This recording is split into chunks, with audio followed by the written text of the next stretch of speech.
So Barry is running along the shore of a lake as fast as possible. He knows that if he stops, his life will turn into a nightmare in no time. 1,000 mosquitoes are about to bite him. But what he doesn't know is that he'll be okay after all. So don't be afraid, Barry, and stop. Mosquitoes are slow. They fly at a little more than 1 mile per hour. And you can't run forever. So after a couple of hours of pointless running, Barry stops. He sweats and emits a smell attractive to insects. One little mosquito flies up to him. It buzzes next to his ear, sits on his sweaty neck, and bites. The insect pierces the skin with a special mouth apparatus called a proboscis. The mosquito starts pumping blood through this needle. Its saliva gets into Barry's body and causes an allergic reaction.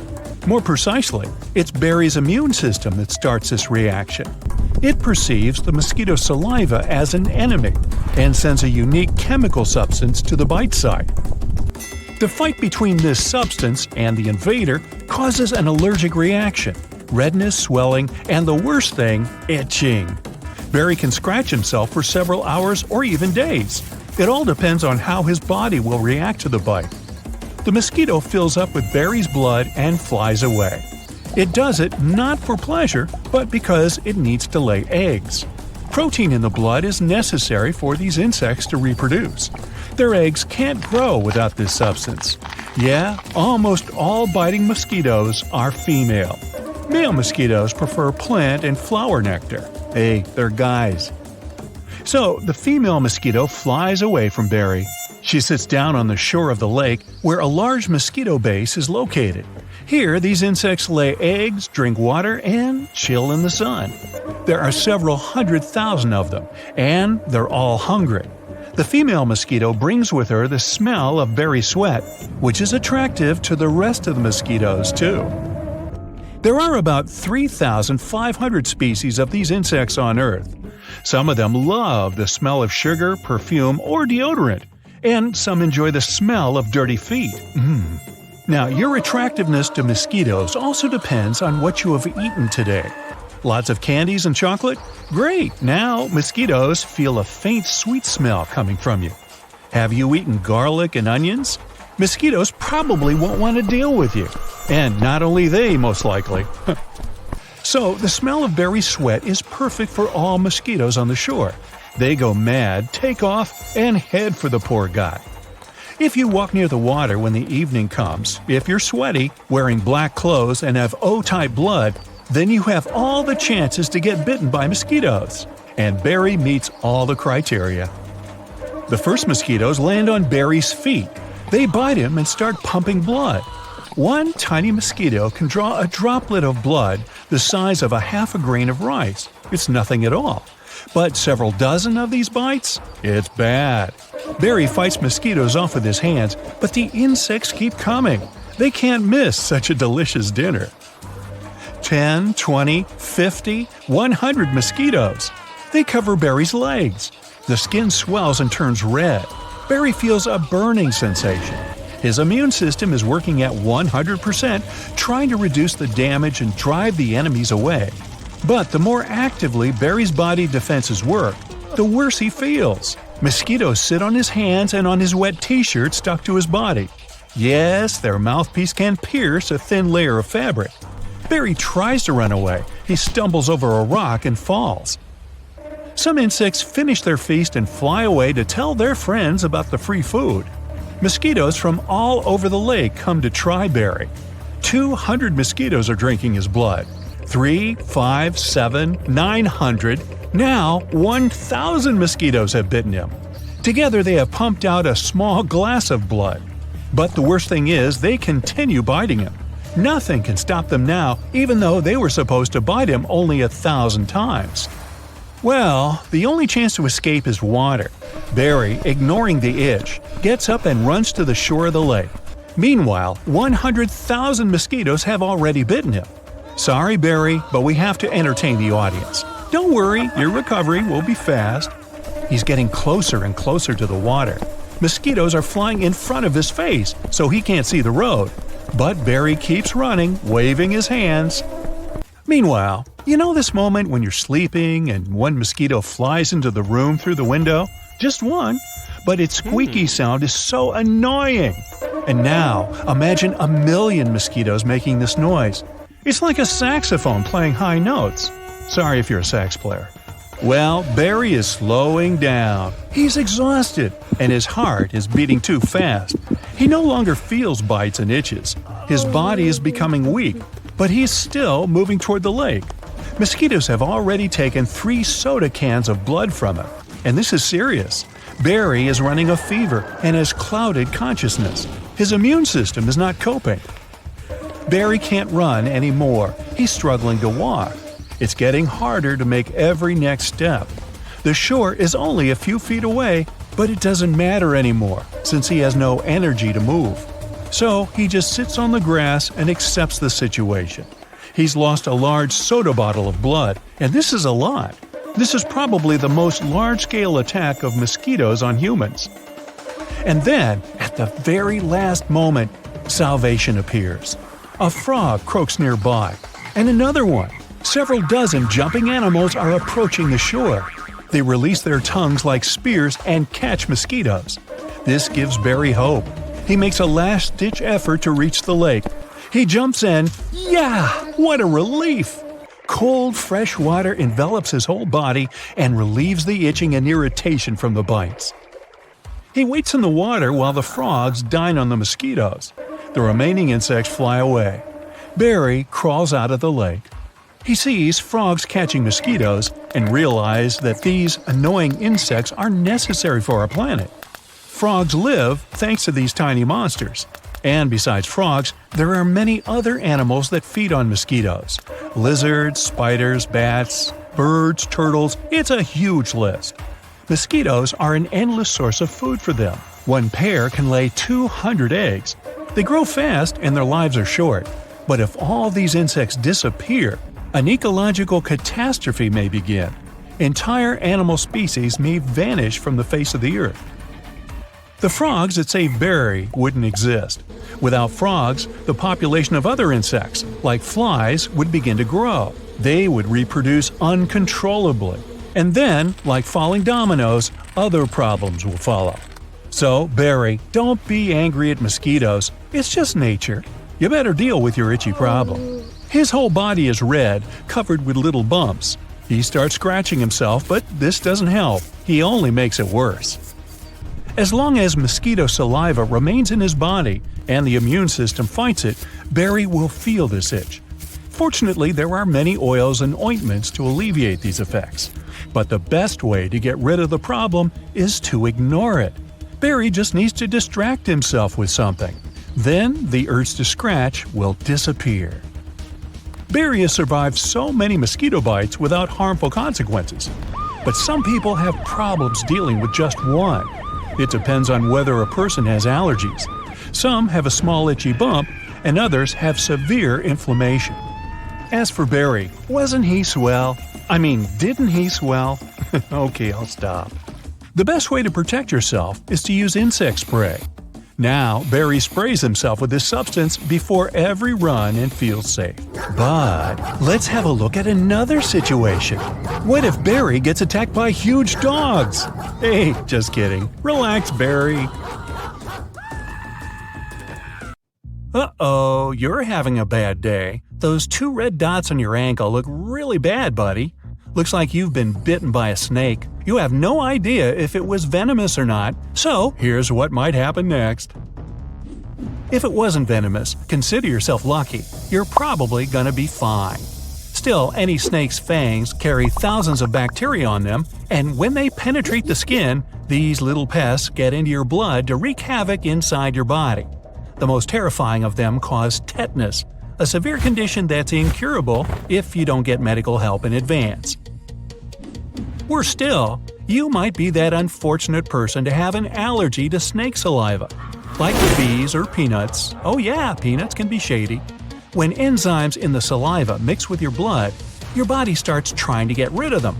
It doesn't realize it's basically fighting itself, so the conflict quickly escalates and you begin feeling nauseous and weak. Eventually, it becomes hard to breathe, and you may even faint. So, even if you've been bitten by a non-venomous snake, call for help pronto. Then, there's a worse scenario. The snake was indeed venomous. Every snake species has its own kind of venom that acts differently from others. Let's see. It can affect either heart and nerves, muscles, or blood vessels. It always starts with a sharp pain at the place of bite. The snake opened its mouth wide, punctured your flesh with its two upper fangs, and injected its venom through the channels inside them. The venom goes straight into your bloodstream, and that's when the real black magic begins. If the bite marks are clearly seen on the smooth skin and there's nothing else, it might have been a crate. If the bite starts swelling, it was probably a cobra. You start feeling dizzy, hot, and sweating right away. But that's not venom yet, it's you. You're scared of seeing those bite marks, and the hormones adrenaline and cortisol rush from your adrenal glands into your blood to make you blush and tremble. Your heart's beating faster now, helping the venom spread more rapidly.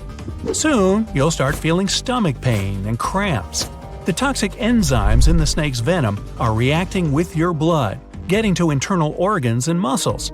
They're all close to each other, so the toxic stuff hits them quickly and aggressively. And when the venom has gone through your liver, kidneys, and heart, which takes about 15 minutes, it spreads to the nerve endings. It's at this point you begin losing touch with reality, literally. At first, your eyelids will become increasingly heavy. Eyelid muscles are some of the smallest in the body and have few nerves, which makes them an easy target for venom. Then the toxins go on and on through your circulation, filling your smaller blood vessels like a sponge. And as they do, nerves stop functioning from your head down because they're controlled by the brain. It's just getting worse, isn't it? From your eyes, the numbness spreads across your face. Your lips and cheeks become tight, making you look as if you're annoyed with something. Within an hour or two, you will lose the ability to speak and see. The nerves in your face will have turned off completely. But the effects of the bite will go further down, short-circuiting your tongue, lower jaw, neck, diaphragm. Oh boy. When this happens, unfortunately, you're almost beyond rescue. If the diaphragm stops responding, your lungs can't function properly and you stop breathing. And we really shouldn't do that. If you're lucky enough, though, the bite could be light, and then the numbness will not affect your vital systems. It'll still spread from the head down your whole body, but won't be able to get deep inside, going through your top layers, so to say. You might lose feelings in your fingers and toes, your skin, and even be unable to move properly. But if you can see and breathe, the symptoms might go away by themselves in a few days. Don't bet on that though, and call the ambulance as soon as you realize something's wrong. Finally, all this may be completely irrelevant to you because what you feel is not numbness, it's heartache. Both cobras and elapids have a type of venom that goes straight for your heart. When it gets there, and that's pretty soon, it might make the main muscle of your body beat faster or slower, as well as causing irregular beating. This is a huge strain on your heart. You know what to do. Other muscles can also be affected, especially by sea snake venom.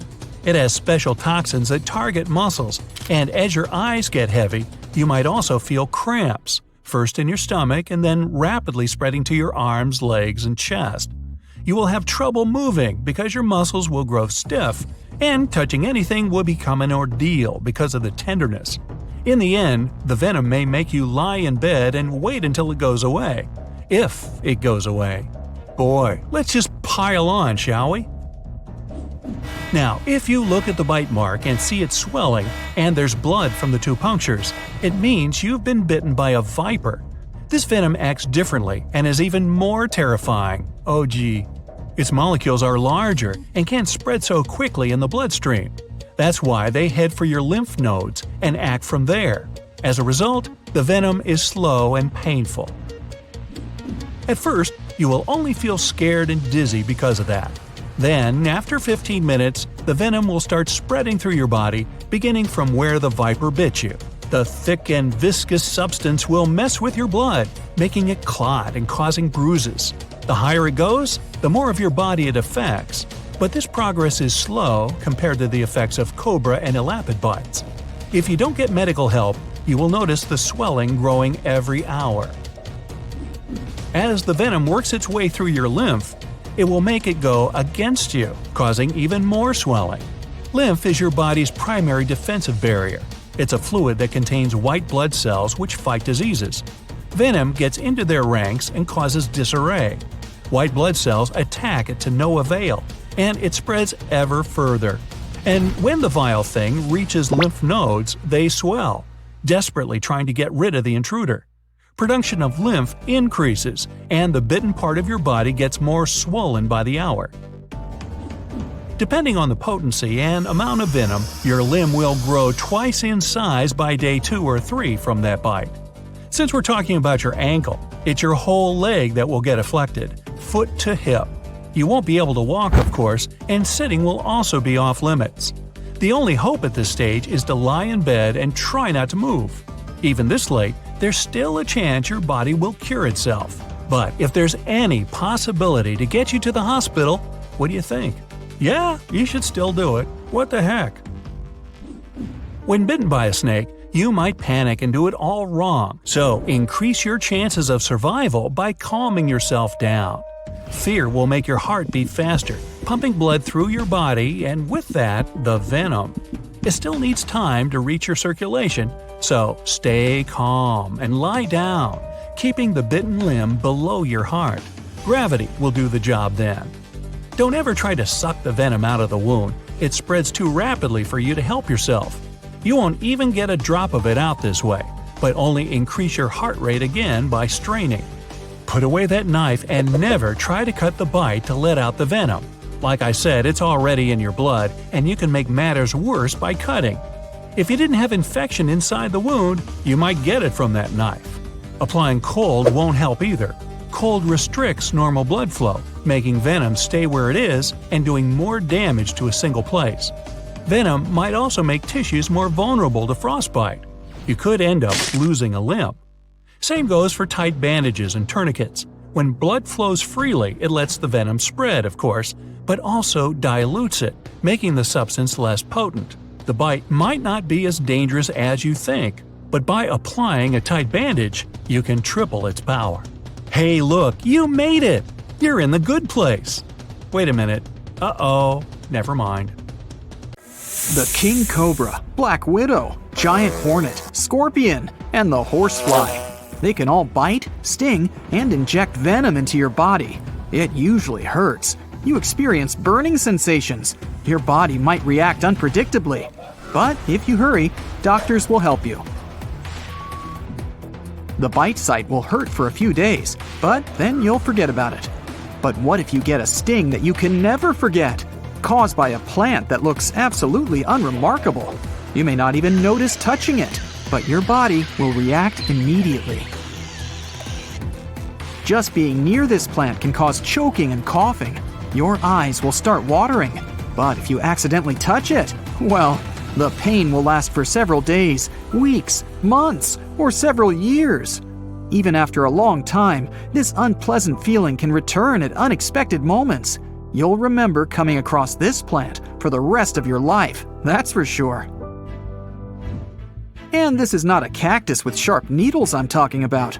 Neither is it poison ivy. At first glance, this is an ordinary green bush with broad leaves. The good news is that this plant only grows in particular areas in Australia. It's called the gympie-gympie. Gold miners discovered it in 1860 near the town of Gympie, and most likely, it was an unpleasant find. Before you go to the forest to search for this plant, you need to put on a protective mask, and you'd better opt for a gas mask or respirator, thick clothes, and sturdy boots. Tuck your pant legs inside your boots, wear protective gloves, and you're all set. You don't have to go far into the wild. This plant grows on the edge of the forest, next to streams. You pass by some trees and come closer to the water. Here, in a dense thicket, you notice this dangerous bush. It can grow up to 10 feet tall, and its dark green heart-shaped leaves with jagged edges can grow up to 1.5 feet wide. This plant can easily be confused with nettle or burdock. The only thing that can help identify gympie-gympie is a thin layer of fluff covering its leaves. It's like it's encouraging you to stroke it. But don't fall into this trap. This is not fluff. It's tiny toxic hairs. They're not only on the leaves, but also fly around the plant. If you remove your gas mask, you'll feel as if ground pepper has got into your nose. You'll have an uncontrollable sneezing fit. Your nose will itch. It'll become difficult to breathe. Your tongue will swell. Your eyes will feel as if they're on fire. And if you stay there for some time, this plant will seriously damage your health. For many years, the gympie-gympie caused huge problems to loggers and hunters. Even when they knew about its existence, they often accidentally touched it while working. This was enough to make people sick for several weeks. There were cases where sting sites hurt for decades. One man said he felt pain for 2 years after touching the plant. He experienced extremely unpleasant sensations every time he took a cold shower. People compare this feeling to the sting of 30 wasps simultaneously. And the worst thing is that doctors can hardly help in this situation. Even an old dried leaf lying on the ground presents a serious danger. You can drop your phone or glove, try to pick it up, and accidentally touch the gympie-gympie leaf. To study it, you need to use a pair of tweezers to take a leaf and put it in a vacuum-sealed container. Done! Now you can transport your sample to the laboratory and reveal its secrets. The gympie-gympie is one of the 6 species of stinging trees native to Australia. It grows in the sun, surrounded by other plants. And, most surprisingly, there are holes in its leaves. But before we find out what creatures feed on one of the most dangerous plants in the world, let's study its poison. The bush is covered with tiny hairs, and even one of these hairs can cause big problems. It's so thin and small that it can penetrate your skin and stay there for several months or even years. Water doesn't wash it out. It only enhances the effect of the poison. A tip of the hair opens up when it comes into contact with some surface. Then it injects a potent toxin. After that, you feel a burning sensation.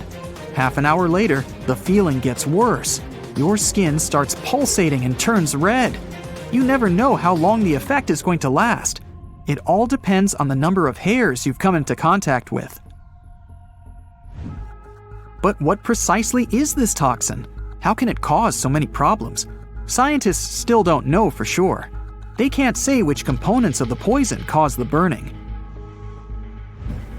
The effect of the toxin lasts for a long time. High or cold temperatures don't stop it. After a few years, you can put pressure on the affected spot and feel that the poisonous hairs are still there. Pluck one leaf and throw it on the ground. Then come back 100 years later and touch this leaf. You'll feel the unpleasant sting again. The botanical samples of the gympie-gympie still remain dangerous in many laboratories. With such toxic leaves, gympie-gympie may be the most protected plant in the world. But some creatures still feed on its poisonous leaves. And one of these creatures is a species of ordinary nocturnal beetles. They can eat gympie-gympie nonstop, and they don't care about its poisonous hairs at all. The toxin just doesn't affect these insects. This is the perfect meal for them, because no animal will dare to attack the bugs sitting on the gympie-gympie, except for the red-legged patamelon, who lives in the forests of Australia. It looks like a mini kangaroo. This cute animal also feeds on the poisonous plant, and no one knows how the patamelon protects itself from the toxins. But unlike these fearless creatures, people have to install warning signs around these dangerous territories and wear special clothing and masks not to get harmed by the plant. And those who have come close to the gympie-gympie have to wash their clothes right afterward. Poisonous hairs are likely to remain on their pants and jackets. So you've seen one of the most poisonous plants in the world. But what about the most poisonous tree?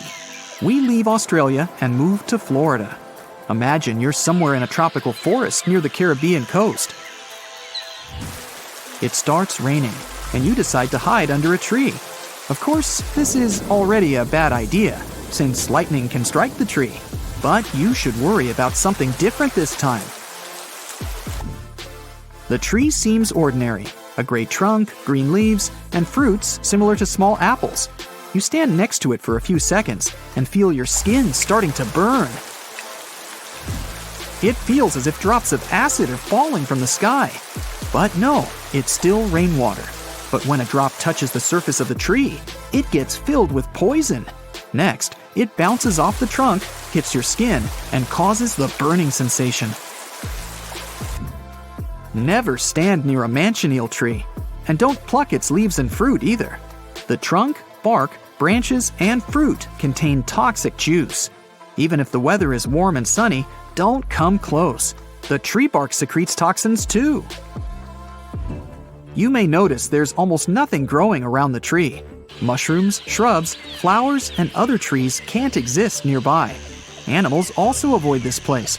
The poison produced by the manchineel tree is resistant to water and fire. That's why burning tree branches is also a bad idea.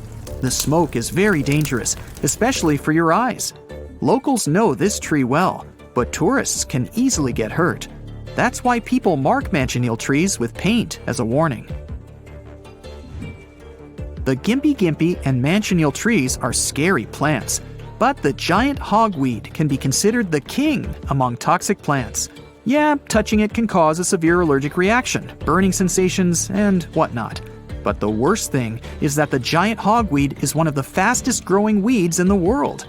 Its seeds don't need long to develop and take over any territory. It quickly became one of the main invasive plant species in the world. The hogweed can affect entire ecosystems. The plant grows faster than others, displacing its competitors from their territories by harming them with poison. People spend a lot of money to fight this parasitic plant. If its seeds get into your garden, they'll occupy it in no time, and it'll be pretty challenging to get rid of them. These huge plants were initially considered exotic. People used to buy and grow them to decorate their gardens. But then, hogweed seeds managed to escape, and a real invasion began. The plant can spray its seeds over a vast area when you cut it, and the wind can carry them even further away to neighboring territories. Scientists still haven't come up with an easy and cheap way to deal with this weed. And stop right here. Yes, look, that's me, on a roller coaster, totally unemotional, as if I'm riding some kiddie rides and not the fastest roller coaster in the world. But let's start from the very beginning. Rewind to 2 months ago. Oh, not again. I'm late for work for the 3rd time this week, and this time, I'm absolutely getting fired. Okay, I didn't really like that boring office job I had anyway. You know what I love the most? Roller coasters. So when I saw a job offer of a roller coaster rider, I called them immediately.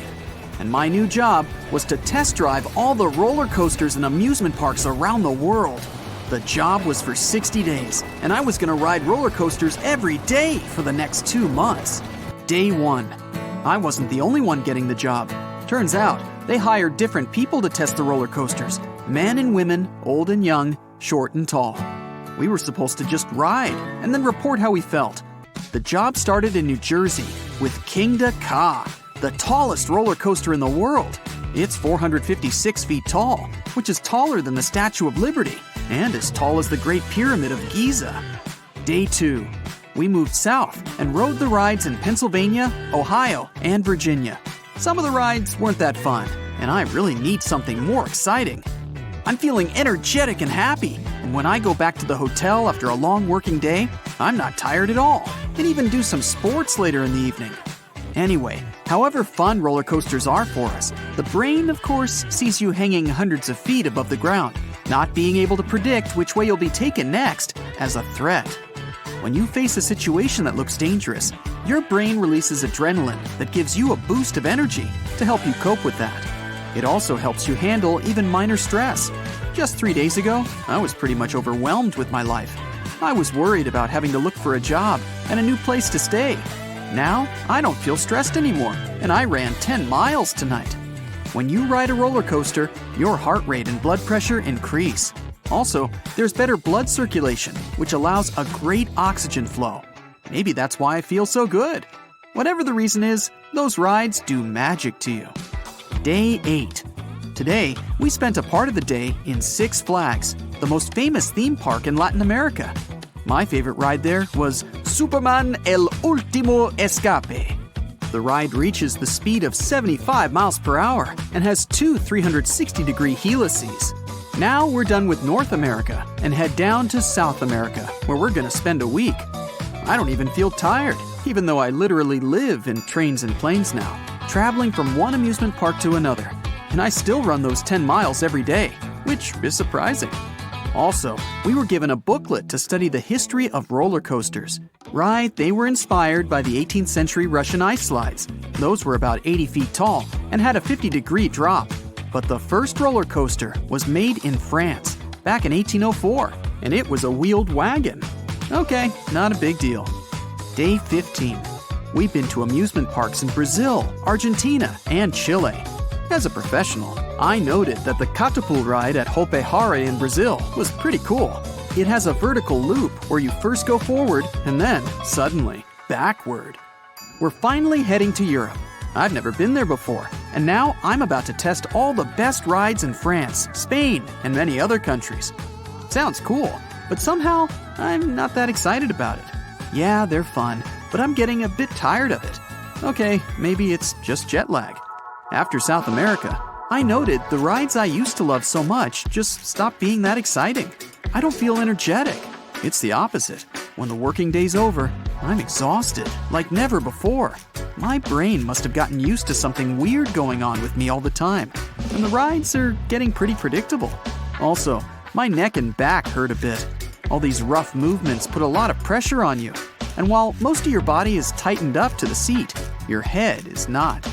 Your neck does a lot of work supporting it and keeping your head steady while the coaster is taking you in random directions. So no wonder it started to hurt. Also, your brain and inner organs actually move a bit inside you. Just a random fact. So my body is starting to feel like it needs a break. But I have my contract signed and there are 6 more weeks ahead. Day 30. Europe was pretty fun. There were a couple of really cool rides. My personal European favorite was Der Schwur des Kernen in Hansa Park in Germany. It starts totally in the dark, where you ride listening to some epic music, having no idea what's coming next. I was even impressed, but I would have definitely enjoyed it more if it hadn't been my 300th ride that month. My back and neck still hurt. I even had to buy some ointment to feel better. It didn't help though. The next day, I'm back to business. At the hotel, the only thing I do is lie down, trying to fall asleep. Falling asleep has gotten really challenging. This is what adrenaline has done to me. I just chill and watch some movies. I wish I could stop the trip and come back home to get some rest after being dragged here and there all day long, but I can't. Next stop is Western Asia. Yay, 1 more month to go. Day 45. We've been to the UAE, Japan, China, countries with some of the best theme parks in the world that I've never been to before. We rode the fastest roller coaster in the world. It's called Formula Rossa, and it's in the UAE. It reaches the speed of 149 miles per hour, which is way more than any highway speed limit back home. 2 months ago, I would have been screaming like crazy if I had heard about such a chance. But now, I care more about not falling apart. I don't even remember the last time my neck didn't hurt. I feel like my head will fall off soon. Every time you're on the roller coaster, it becomes about 5 times heavier, and your poor neck is all that supports it. That's all because of gravity pulling you down towards the Earth's center.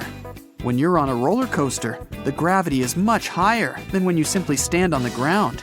And gravity is exactly what makes roller coasters work. They're designed in such a way to take advantage of it. On ascent, we accumulate energy. Then, on descent, the energy is released. So, the whole roller coaster ride is a combination of ascents and descents, accumulation, and then the release of energy.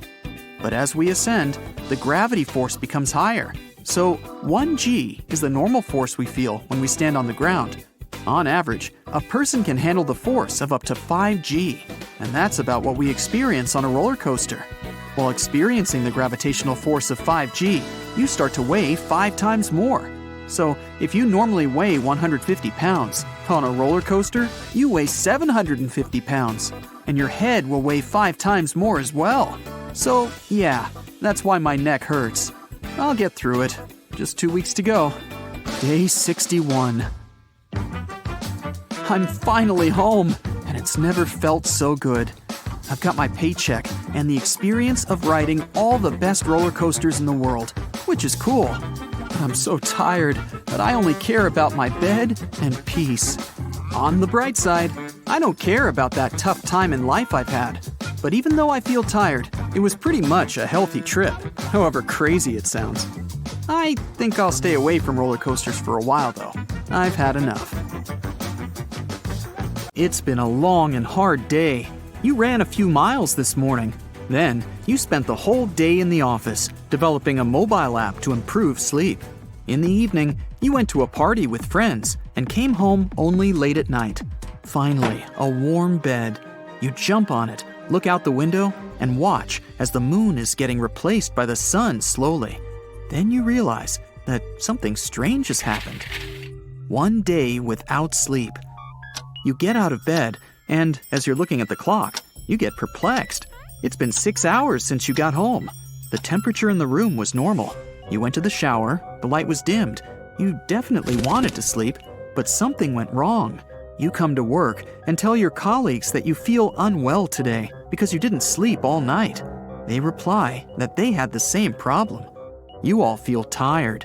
The work is progressing poorly. Everyone's mood is getting worse. You're so sleepy that you cancel all evening meetings. Finally, the working day ends and you leave the office. You call a taxi. The driver yawns and admits that he almost didn't sleep all night. He feels tired and runs a red light. Fortunately, he manages to avoid an accident. You get out of the car, go to the store, and see that all the people around you are tired. You return home, turn on the TV, and find out that people all around the world have experienced the same problem. For some reason, people just can't fall asleep. Nobody knows for how long this will continue, but scientists are already trying to solve the problem. It doesn't bother you much. You're exhausted, and you can fall asleep in a couple of seconds for sure. You fall on the bed, close your eyes, and just lie there. You hear all the sounds outside the window. You hear the neighbors arguing about something behind the wall. You hear your phone ringing. All the sounds annoy you. You put in earplugs, put on a sleeping eye mask, cover yourself with a blanket, and... now your heart beating and breathing prevents you from sleeping. 2 days without sleep. Angry and tired, you leave the house. People walk around with bags under their eyes. They also seem unhappy. You come to work and have arguments with your colleagues. The boss lets everyone go home early because it's impossible to work like this. You're walking around the city and you're terrified. Car horns, passers-by, they're not only annoying, but they also frighten you. The road to the house seems to be a serious test. You haven't slept for more than 48 hours. It causes a feeling of anxiety inside you, severe fatigue, and increased stress level. More than 7 billion people are experiencing the very same thing at this moment. In the late afternoon, a sleepy TV news anchor reports that all flights have been canceled. Also, it's forbidden to drive a car or any vehicle. All people should stay at home. But scientists admit they're already close to solving the mystery. 3 days without sleep. On TV, programs with meditation and hypnosis are on to make people sleep. But it just won't work. No more journalists and TV presenters. People are not able to work normally in such conditions. You drink a huge amount of coffee, but it's useless. All the malls and even convenience stores are closed. Sleepy people walk like zombies on the streets. Emergency news starts at noon on all TV channels. The host can't pronounce the speech clearly. He stammers, gets confused in words, but still says the main thing. Scientists haven't been able to find out the cause of global insomnia because they really want to sleep and can't work anymore. You hear it and realize that you don't care. Suddenly, the electricity goes out. All the factories and power plants are no longer working. Electricity is supplied offline and is turned off several times a day to save energy. People get furious. They go out into the street and demand an explanation. The protests have been going on for several hours. The shops are closed, but everybody still comes there for coffee. In just a few minutes, coffee disappears from everywhere. If you can't sleep, then coffee may help you feel cheered up. But it doesn't help. Cheerfulness lasts for only a few minutes. The protests end quickly as people get tired. They return home upset and exhausted. Some people who stayed on the protests are sure that whales are at fault for everything. Other people think that insomnia was always a part of our lifestyle. We just didn't notice it. You repaint the wallpaper at home in orange because you're sure this is the best color for sleeping. In fact, you and all people are mistaken. After 3 days without sleep, a person's thinking gets worse. Delusions and even illusions appear. You're sitting in your bed because you're afraid to step on the floor. The whole room is swarming with small toothy cats, and the bed is the safest place. 4 days without sleep. The cats disappeared, and you decide to make breakfast. For several hours, you try to cut tap water with a fork. And then you understand that you're not hungry. Your body doesn't want to eat anymore. You want to sleep unbearably. A special report is shown on TV. Several pterodactyls have landed on the street and are handing out free burgers to everyone. You don't want to miss such a party and go outside. There aren't many people around. Someone is laughing. Someone is talking to the air, and you're looking for... Oh, you've already forgotten what exactly. On the 4th day without sleep, the perception of reality is distorted. Your brain blurs the line between reality and imagination. 5 days without sleep. You're not at home because the concept of home doesn't exist. You, like other people, are losing touch with reality. Fortunately, there's no chaos on the street. Everyone is too tired and exhausted to create problems. The world now looks like a giant aquarium where people swim like small fish. Memory is deteriorating. You don't remember who you work for and what you want from life. Instead, you try to catch up with a unicorn that's running through a green meadow. Other people also run with you, but then it turns out they are all just illusions. You don't understand what's going on, and you don't know anything except one thing. You're insanely sleepy. 6 days without. Oh, what is without? What's happening? Who am I? The human body can no longer function normally. To keep energy, you sit down on a bench and just wait for something for a long time. The strongest and hardiest continue to walk aimlessly around the city. Here's a guy who walks into a store and takes a lot of food from there. But on the way home, he loses all the stuff. Here's a girl jumping over an imaginary chasm. You watch as the sky turns purple and frozen lightning begins to grow from the ground. You spend several hours on the bench, or maybe a few seconds, or maybe a few years. The concept of time has disappeared. And then, at some moment, you finally manage to fall asleep. You just passed out on the spot. For some unknown reason, dreams returned to humanity. When this happened, people just started to lose consciousness. For the next 2 days, everyone sleeps. Rain, hot weather, cold, birds, nothing can wake you up. The whole world is sleeping the soundest sleep in history. Meanwhile, wild animals have filled the streets of some cities. Because of the accumulated garbage, the rat population has increased. Nature and the air have become cleaner. You wake up with a dry mouth. Your whole body hurts. You've got no energy. It's difficult to speak.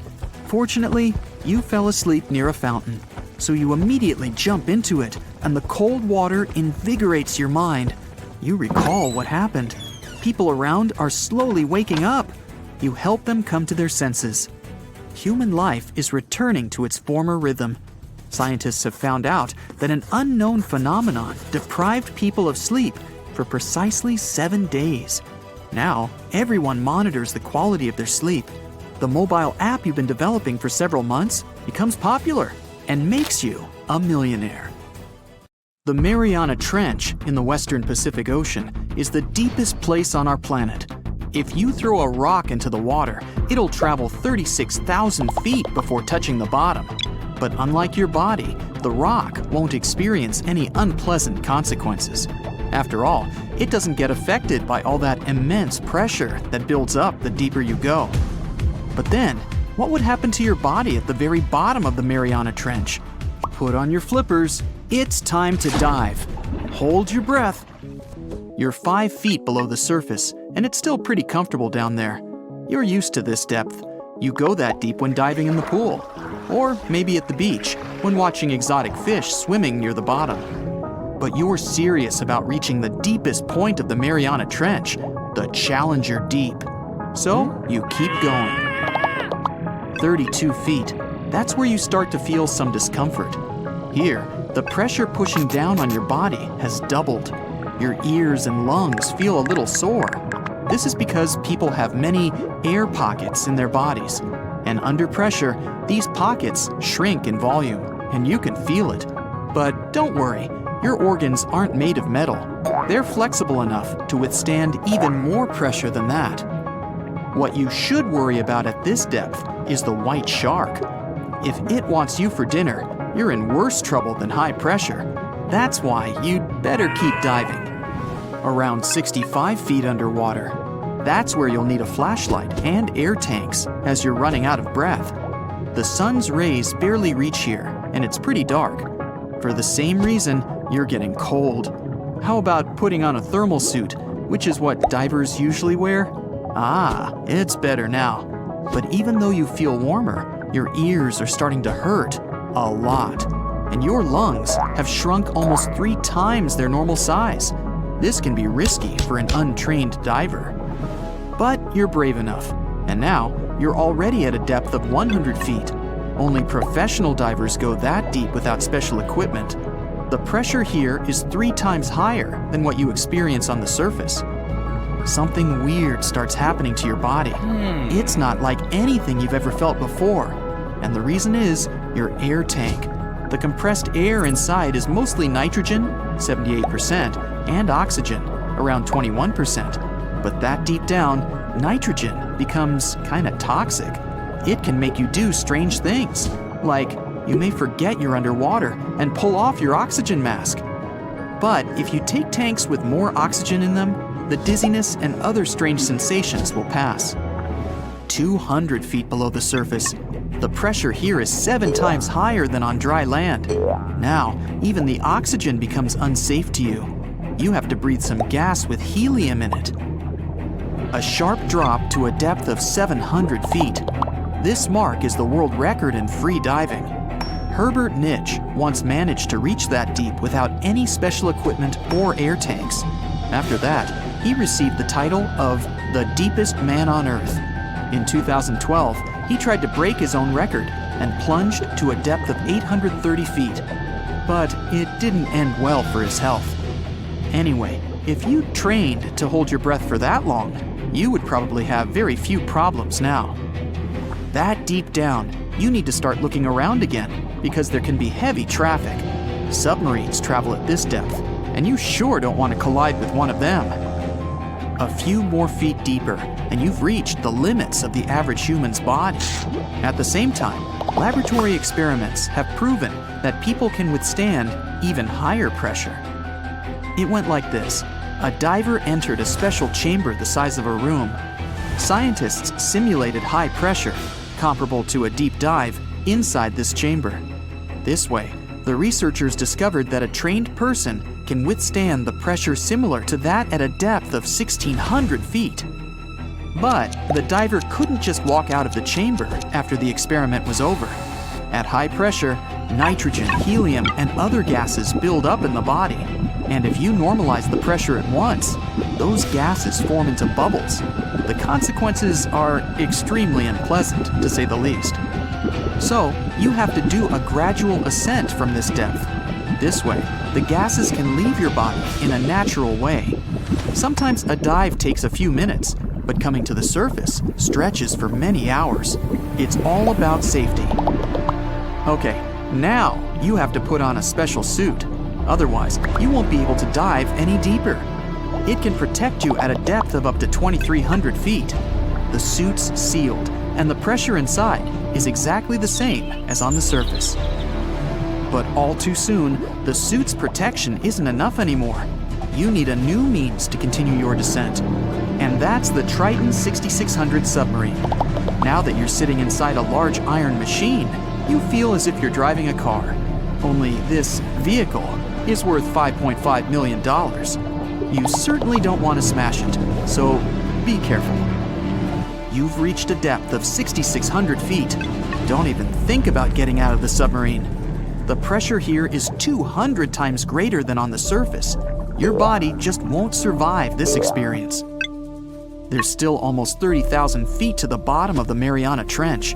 If you teleported right there, a huge column of water nearly 7 miles high would press down on you with all its force.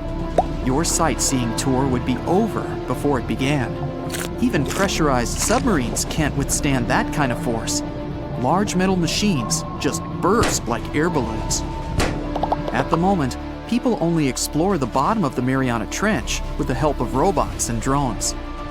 One such machine is Nereus. This is an autonomous underwater vehicle that was built specifically for deep-sea diving. It can withstand pressures 1,000 times greater than those on the surface and reach a depth of nearly 36,000 feet. In May 2009, Nereus got to the bottom of the Challenger Deep, the deepest known point on our planet. Thanks to this machine and its 2 cameras, people could watch what was going on at that enormous depth. But people have also set foot in the Challenger Deep. Back in 1960, the Trieste bath escape descended to its bottom. The vessel was carrying 2 crew members. Unfortunately, they couldn't see their surroundings well. There was only one small window in the bath escape. It helped the structure of the ship remain strong. Plus, to withstand the incredible pressure, the iron walls of the bath escape were 5 inches thick. But when the explorers reached the ocean floor in the Challenger Deep, one of the window's panes did crack. Luckily, the ship was still able to spend about 20 minutes at the bottom of the ocean and then rise to the surface. But there are living creatures that are used to such incredible conditions. The Mariana snailfish, for example, lives at a depth of 24,000 feet. Even the bottom of the Mariana Trench is inhabited. Bacteria and viruses live there. They're used to low temperatures and high pressure. And their food is all kinds of organic matter that sinks to the bottom of the ocean. People can also survive in other extreme conditions. For example, in space. It's a vacuum. Unlike what many people believe, it's not cold. It's also not as dense as air or water. That's why you'd lose your body heat very slowly. But you can do an experiment. Normally, water boils at 212 degrees Fahrenheit.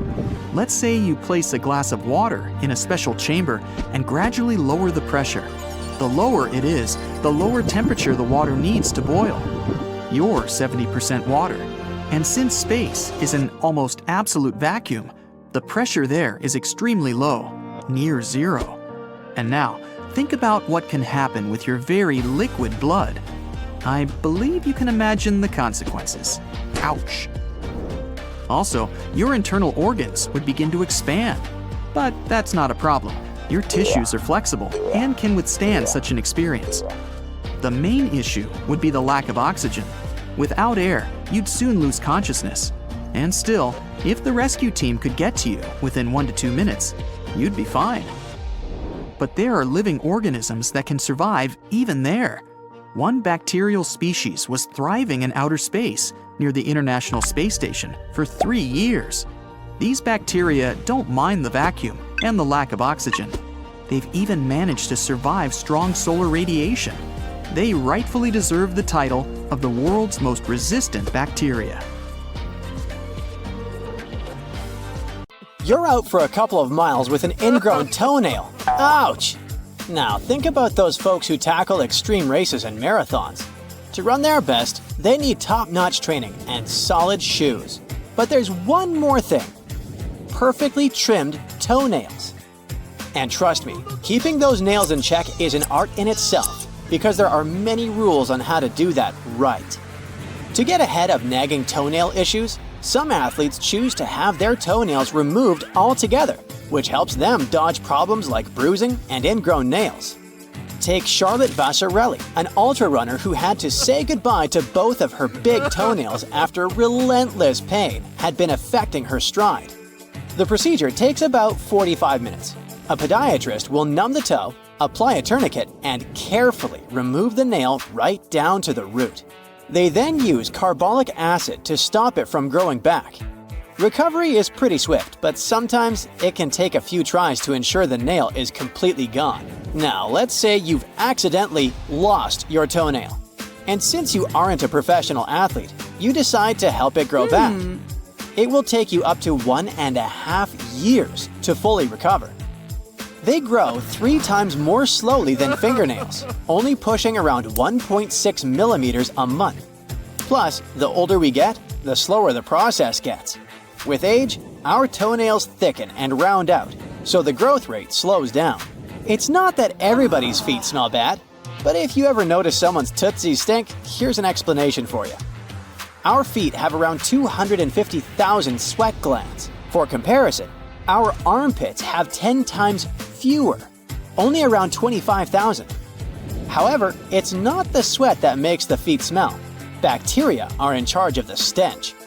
The primary reason is oftentimes lack of ventilation and fungus that thrive in wet environments, such as sweaty feet. Farts and burps are just a normal part of being human. When we chow down, our small intestines don't get around to digesting all foods perfectly, and gas is a byproduct of a digestive process, when bacteria break down leftovers in your gut.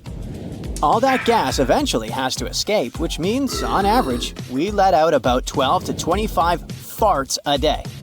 And don't worry, holding in gas won't affect you seriously. Sure, it can lead to a bit of tummy trouble, but being polite at dinner won't mess with your health in any serious way.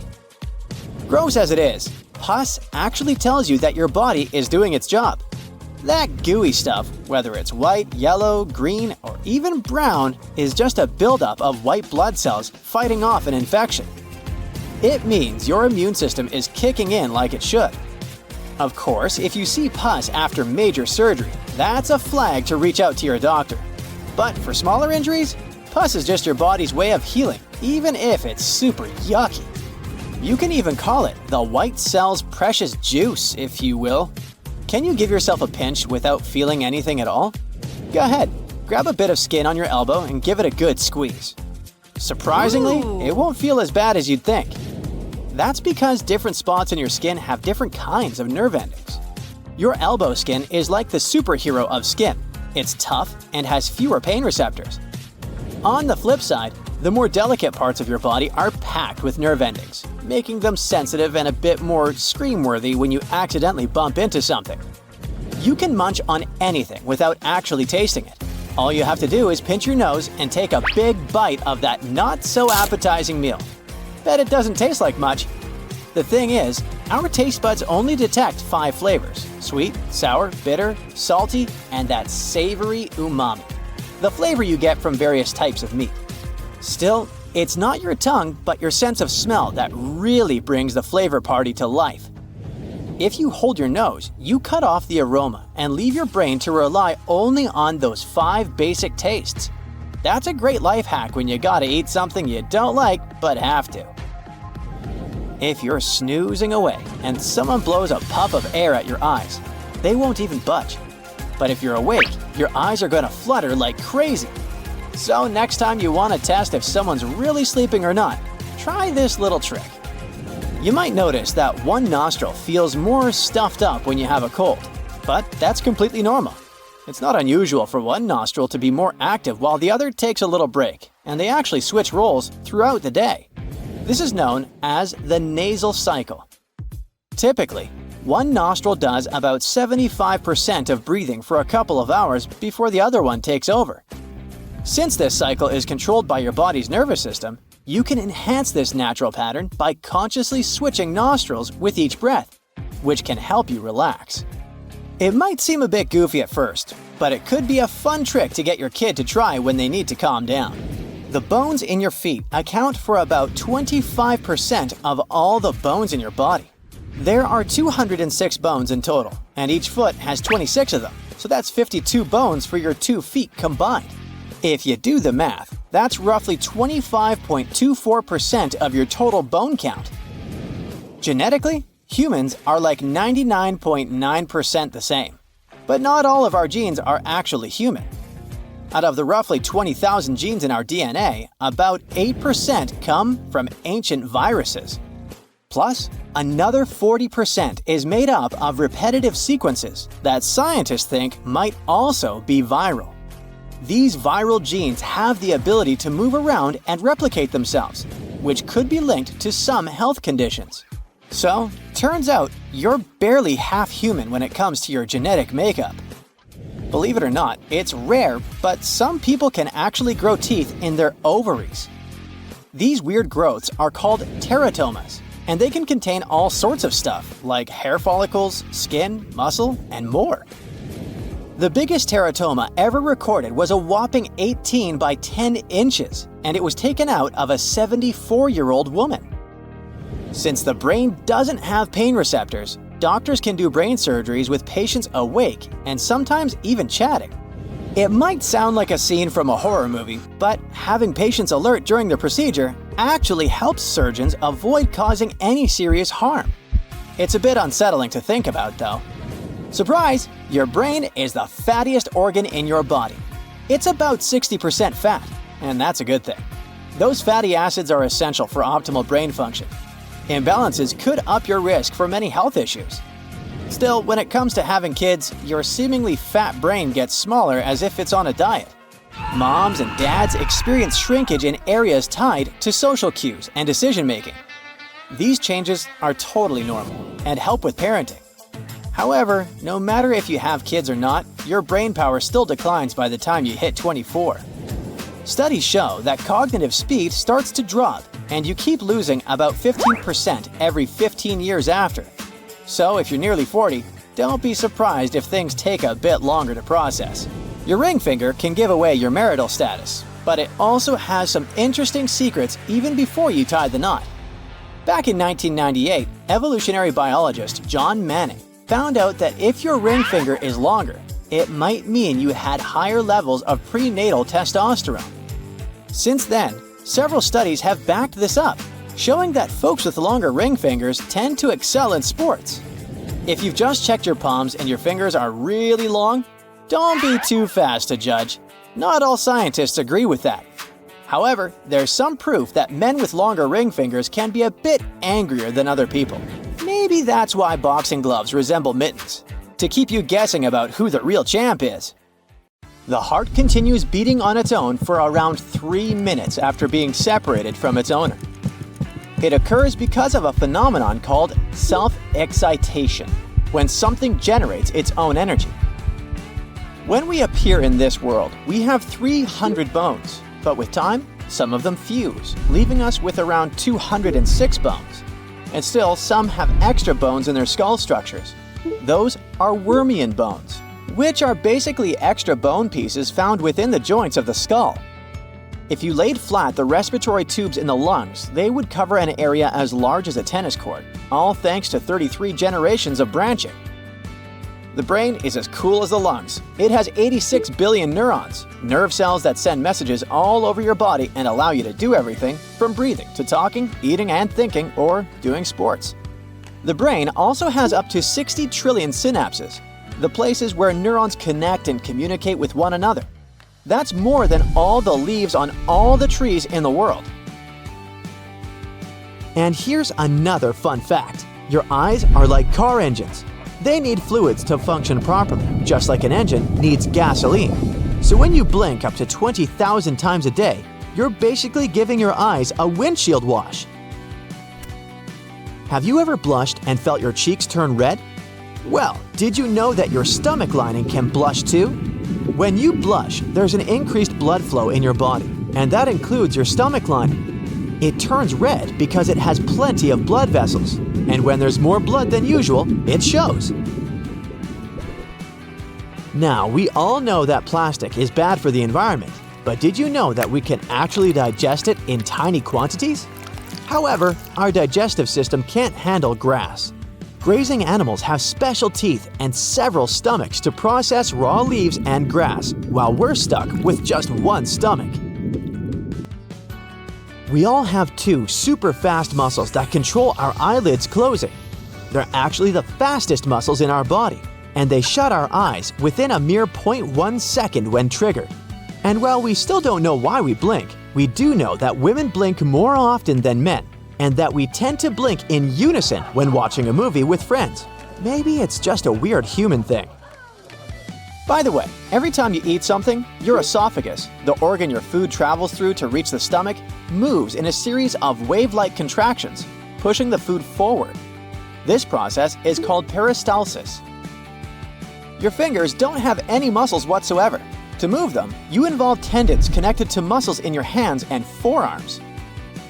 Some people, around 12% of women and almost no men, have 4 cones in their eyes. This condition is called tetrachromacy. People with this peculiarity can see a whopping 100 million colors. Your body glows, emitting tiny amounts of barely visible light, the product of biochemical reactions going on in your organism. The light intensity changes throughout the day. Unfortunately, you can't detect it with the unaided eye. Marfan syndrome is a genetic condition that affects the body's connective tissues, making them more elastic. This can make you unusually tall, have elongated limbs, and often be extremely flexible.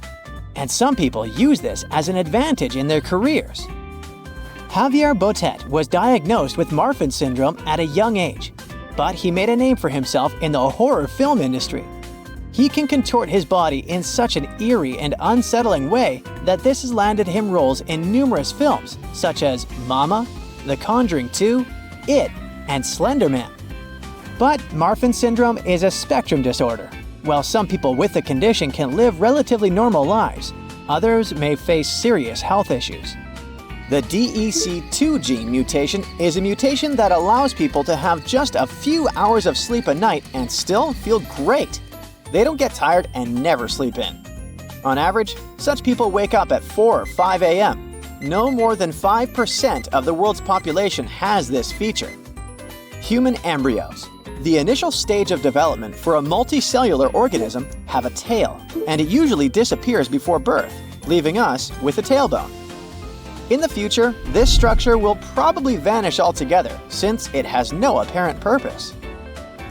People lose 30 to 40,000 skin cells every minute. It adds up to 43 to 57 million skin cells per day. But worry not, the epidermis, the top layer of your skin, replaces itself every 30 days or so. If this process happens faster, it can lead to skin flaking and irritation. The liver is a unique organ. It can regenerate after 60 to 70% is removed. At the same time, its shape may change afterward. It might sound like something out of a comic book, but humans can actually have super strength. Turns out, some accidental mutations can unleash titanic strength without any crazy workout routines. There are 2 proteins in our body, myostatin and activin A, that usually are secreted by muscle cells to suppress excessive growth. In other words, these 2 help regulate the size and number of your muscle cells, so you don't end up accidentally looking like Schwarzenegger. But as you can guess, some do end up like that. People with this genetic condition don't produce these proteins. Without hitting the gym, they can naturally grow their muscles extraordinarily large, resulting in super strength. It's called myostatin-related muscle hypertrophy. Sounds kinda dangerous, right? And it is. When you become a Superman, there's also the risk of muscle imbalance, heart and joint issues, and other problems. When you swallow, it takes the food from 5 to 8 seconds to travel from the mouth down to the stomach. Your eyes have 3 kinds of cones: red, blue, and green. Thanks to them, you can perceive around 1 million colors. Your hard-working heart will beat around 2.5 to 3 billion times and pump approximately 100 million gallons of blood in your lifetime. Speaking of your skull, it isn't a solid structure. It consists of 22 bones. 8 of them protect the brain and 14 form the facial skeleton. And since we're on the topic of the human head, The part of your brain that's responsible for vision is in the back of your head.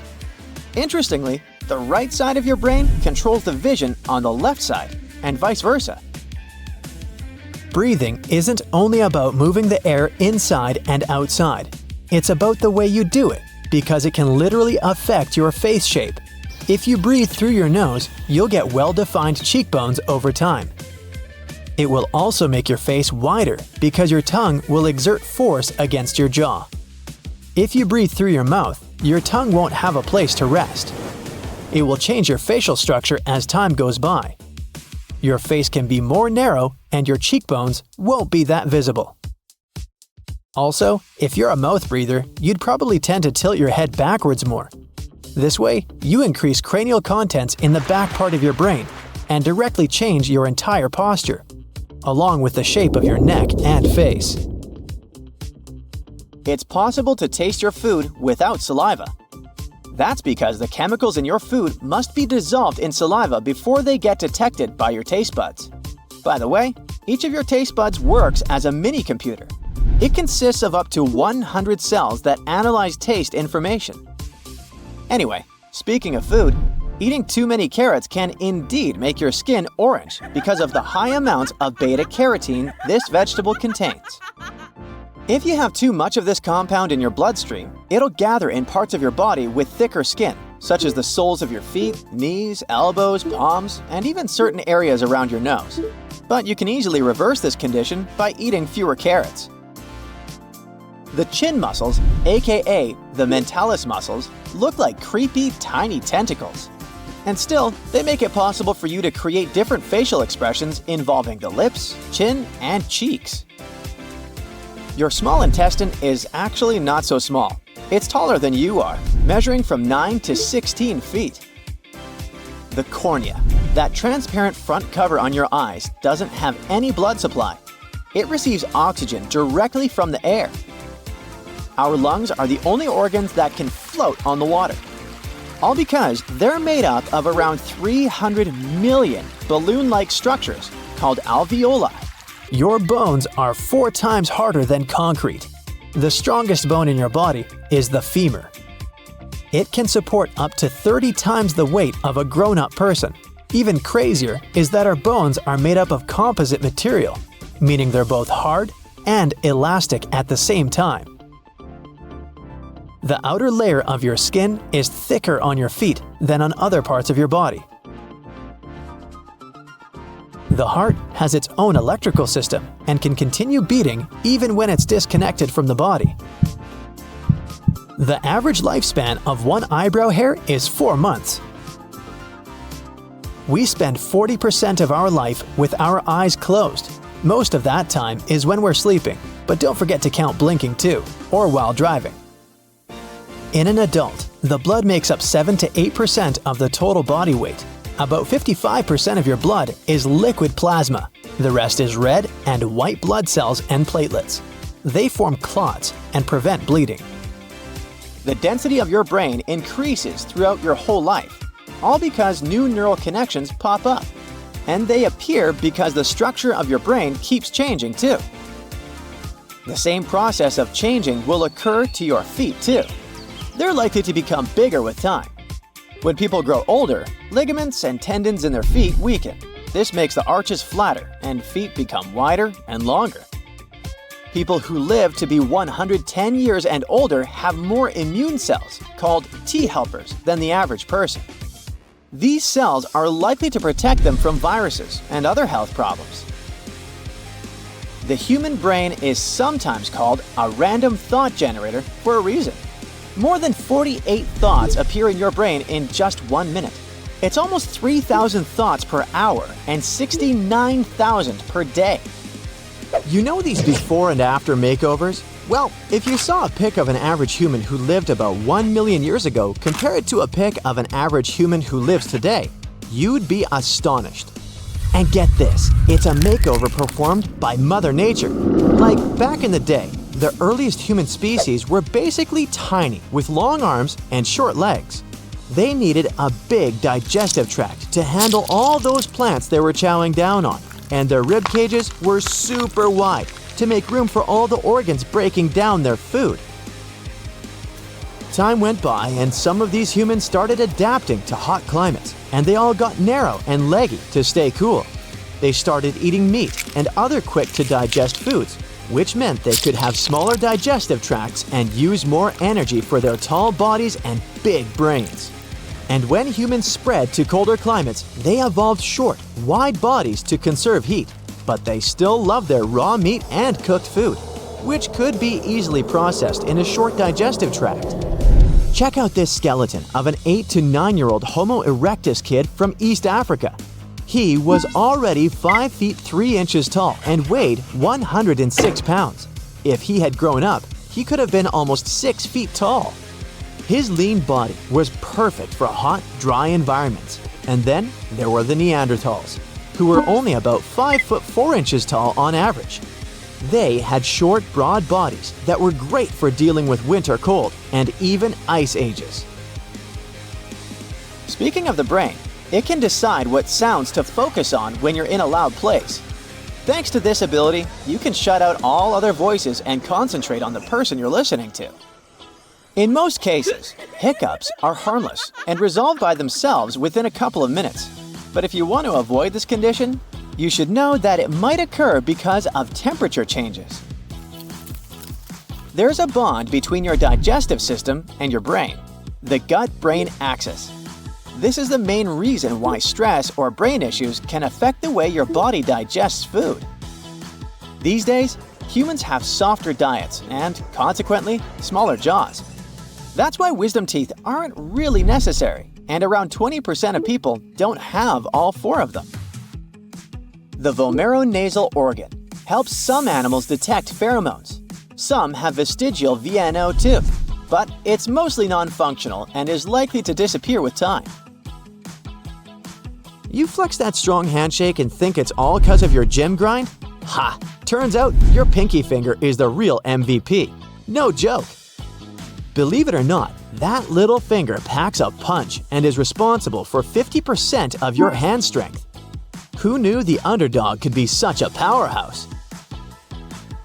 Your toes are like 2 little homies that carry almost half of your body weight. And don't even listen to people who say you don't need them. Your toes are the most important guys when it comes to walking and pushing you forward. Our hair color is easily explained by genes. There are not more than 2% of people with natural red hair. They're followed by blondes, about 3%, and by all the varieties of brown shades, only about 11%. The vast majority goes to black hair, including very dark brown. Who knew that nails had a secret talent besides helping us pick up tiny objects and peel off stickers? They also give us a structure to press against so we know how firmly to hold anything. Talk about multi-talented. Move over, Rapunzel. It's not just our hair and nails that can grow. Our liver can regenerate itself from just 51% of its original size back to full size. But don't go damaging it too much, or you'll end up with scars. In the future, people are likely to change due to extensive use of technology. So we might have text claws, cramping from gadget use, and 90-angle elbows from holding our devices. Besides, there's a theory that humans are likely to get smaller to conserve energy in our increasingly crowded world. Your body maintains a very careful water balance, and if it loses just 1% of water, you start feeling thirsty. Your brain can process up to 1,000 words per minute while you're reading. Rapid eye movements, saccades, help us absorb information more quickly.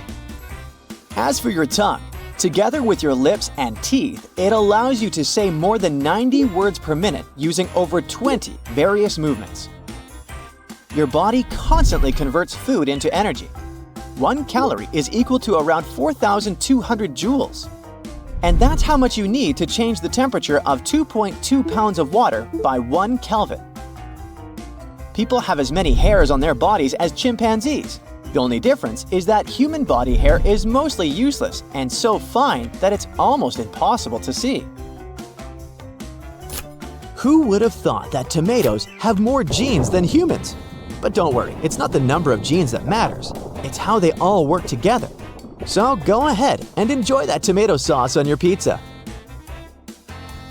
Hold your nose the next time you eat and see how much your taste buds fade. It turns out that the nose is actually responsible for 75 to 95% of our taste perception. So don't underestimate the power of those sniffers. Keep your mouth hydrated or your taste buds won't work properly. Saliva triggers chemical reactions with enzymes that break down the food as soon as it enters your mouth. So drink up and savor those flavors. Forget about distinguishing between 10,000 smells. Recent research shows that we can actually differentiate between over 1 trillion smells. And not only that, but smells can evoke some distant memories too. So next time you catch a whiff of something familiar, take a moment to reminisce. When you're snoozing away, your sense of smell goes on vacation too. So even if your room smells like a dumpster fire, you won't even notice it. Sweet dreams, right? And speaking of dreams, did you ever wonder why some of them are in black and white, while others are like a rainbow explosion? Well, apparently it all depends on the TV you watched as a kid. So I guess your grandparents had some pretty boring dreams, huh? Chromesthesia is seeing colors when you're listening to music. It's a kind of synesthesia, a phenomenon when people have several senses mixed. Some of them perceive numbers in different colors. Others can taste words. People have more than 5 basic senses. Don't forget about the sense of space, the sense of pain, the sense of balance and time, the sense of temperature around and in the body, and many others. Your teeth are the only part of your body that can't repair itself, but the enamel which covers them is one of the toughest things in the human body. After growing several human taste cells in the lab, scientists found out that they had an ability to smell. In each of them, there were a few molecules similar to the ones found in the cells in your nose. Apparently, our senses of smell and taste are even more connected than we thought before. Now let's talk about listening to your heart. Not only is it a great metaphor for following your dreams, but it can also give you away if you're lying. Yeah, your heart rate starts racing like Usain Bolt when you're fibbing.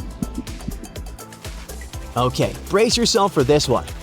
Even if you brush your teeth like a champ and use mouthwash like it's going out of style, your mouth is still a germ hotspot. Gross, right? But don't worry, most of those bacteria are actually good for us and keep the bad stuff away. But wait, there's more. The belly button is actually the second dirtiest place on our bodies. Yeah, I know, who knew? Since we don't really use it after we're born, it becomes a breeding ground for all kinds of icky stuff. It's got over 2,300 bacterial species living in there. So maybe it's time to give our belly button some extra TLC. So get this, if someone managed to uncoil all the DNA in the human body, it would stretch out to around 10 billion miles. Hey, do the math. That's twice the distance from Earth to Pluto. And that's not the only awesome thing our body is capable of. Trillions of nerve connections are powering your memory nonstop. According to studies, after looking at 2,500 images for a mere 3 seconds, most people can recall if they have seen these pictures with 92% accuracy. Wow! Your body glows, emitting tiny amounts of barely visible light. This glow is the product of biochemical reactions going on inside your organism.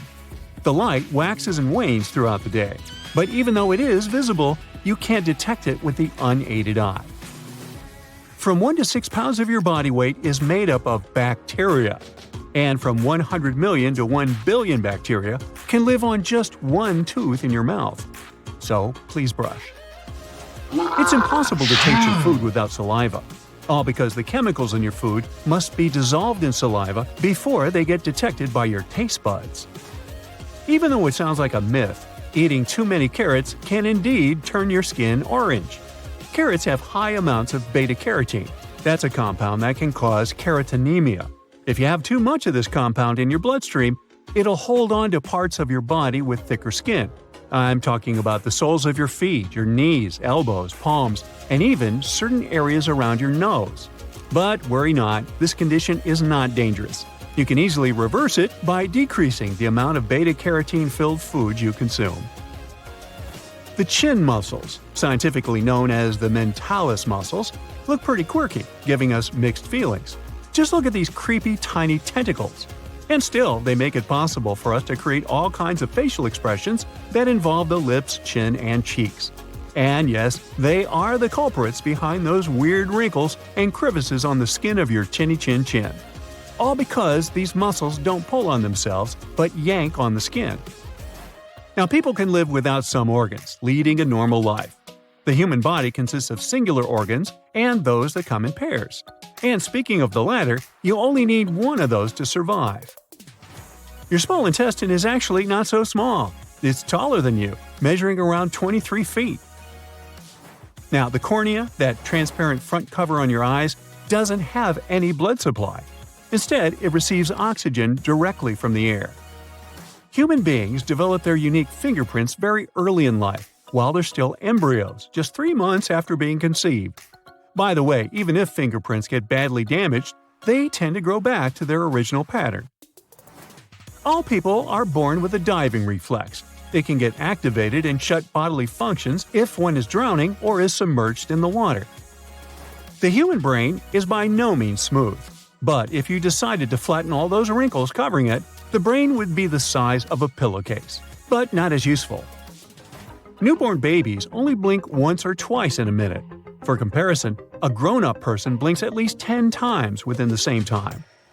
Our lungs are the only organs that can float on the water, all because they're made up of around 300 million balloon-like structures called alveoli. Also, even if we're perfectly healthy, our lungs are never completely germ-free or sterile. Your nose is a superhero. It's your very own heater, filter, and humidifier. This organ is lined with tiny bone-like shells called turbinates. They contain blood vessels capable of heating the air and goblet cells that can help humidify the air. Also, the air you breathe gets filtered in your nose before going further to your lungs. Now, every time you eat something, your esophagus, the organ your food travels through to reach the stomach, moves in a series of wave-like contractions, pushing the food forward. This is known as peristalsis. There's a bond between your digestive system and your brain, the gut-brain axis. This is why stress or brain issues can affect the way your body digests food. Now, even though hiccups are typically harmless and resolve by themselves after a couple of minutes, they aren't exactly pleasant. So you should probably know that they might occur because of changes in temperature. The density of your brain increases throughout your whole life, all because new neural connections pop up. They appear because the structure of the brain keeps changing too. If you don't want to sneeze, press the skin on the bridge of your nose with your fingers. When you do it, your brain receives an alarm signal. Very quickly, it puts the brake on all those other processes, including the sneezing reflex. By the way, studies have found that sneezing is your nose's way to reset. A sneeze reboots the cells that line the inside of your nose. They're called cilia.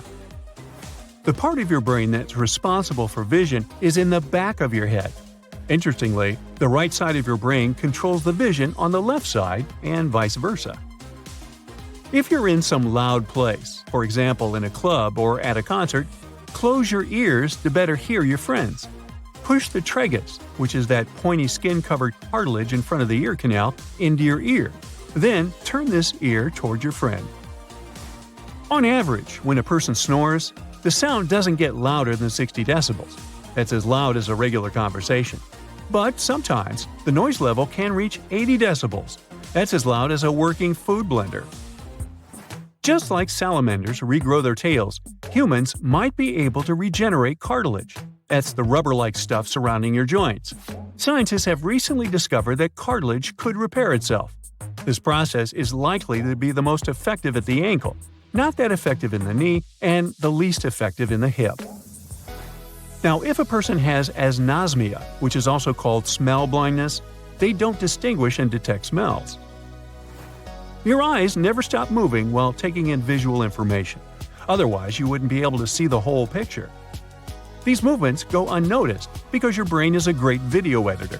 It stabilizes the images and connects tons of fragments into one smooth video. The liver is the only human organ that can regenerate completely. Even if it's a mere 25% of the original liver weight, the organ can get back to its full size. Your mouth burns when you're snacking on pineapple because while you're eating this fruit, it's eating you back. Well, kind of. Pineapple is the only known food that contains bromelain. That's an enzyme that breaks down proteins. Luckily, your stomach acid knows how to deal with the offending enzyme. Now, we also have bacteria that can produce electricity living in our intestines. These bacteria give off electrons, which creates tiny electrical currents. This might be the bacteria's way to generate energy. Déjà vu Might actually be something like a brain processing lag. There's a theory claiming that it might happen when your brain is moving information from one part to another. If there's even the tiniest delay in that process, your brain will get the same information twice. In this case, it'll process it as an event that happened before. The DEC2 gene mutation allows people to have just a few hours of sleep a night and still feel great. They don't get tired and never sleep in. On average, such people wake up at 4 or 5 a.m. No more than 5% of the world's population has this feature. Your ears might pop or even hurt when you're on an airplane. You can solve this problem by simply chewing some gum. This opens up your eustachian tube. That's a small passage that connects your throat and your middle ear. Opening this passage helps equalize the pressure in your ears and puts an end to the popping. You can also yawn to open up the eustachian tubes. Your feet are likely to become bigger with time, just like your nose and your ears. You see, when people grow older, ligaments and tendons in their feet weaken. This makes the arches flatter, and the feet become wider and longer. The human tongue consists of 8 intertwined muscles. The whole structure resembles an elephant's trunk or an octopus tentacle. Just like them, the tongue is very flexible and can move in any directions. People who live to be 110 years and older, also called supercentenarians, may have a secret.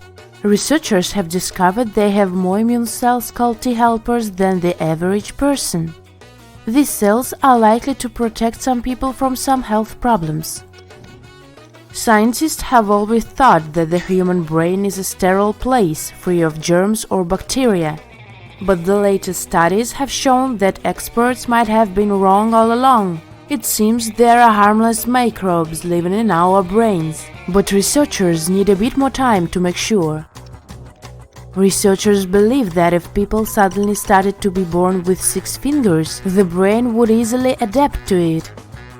Those with polydactyly, extra fingers or toes, usually don't have any problems with this feature.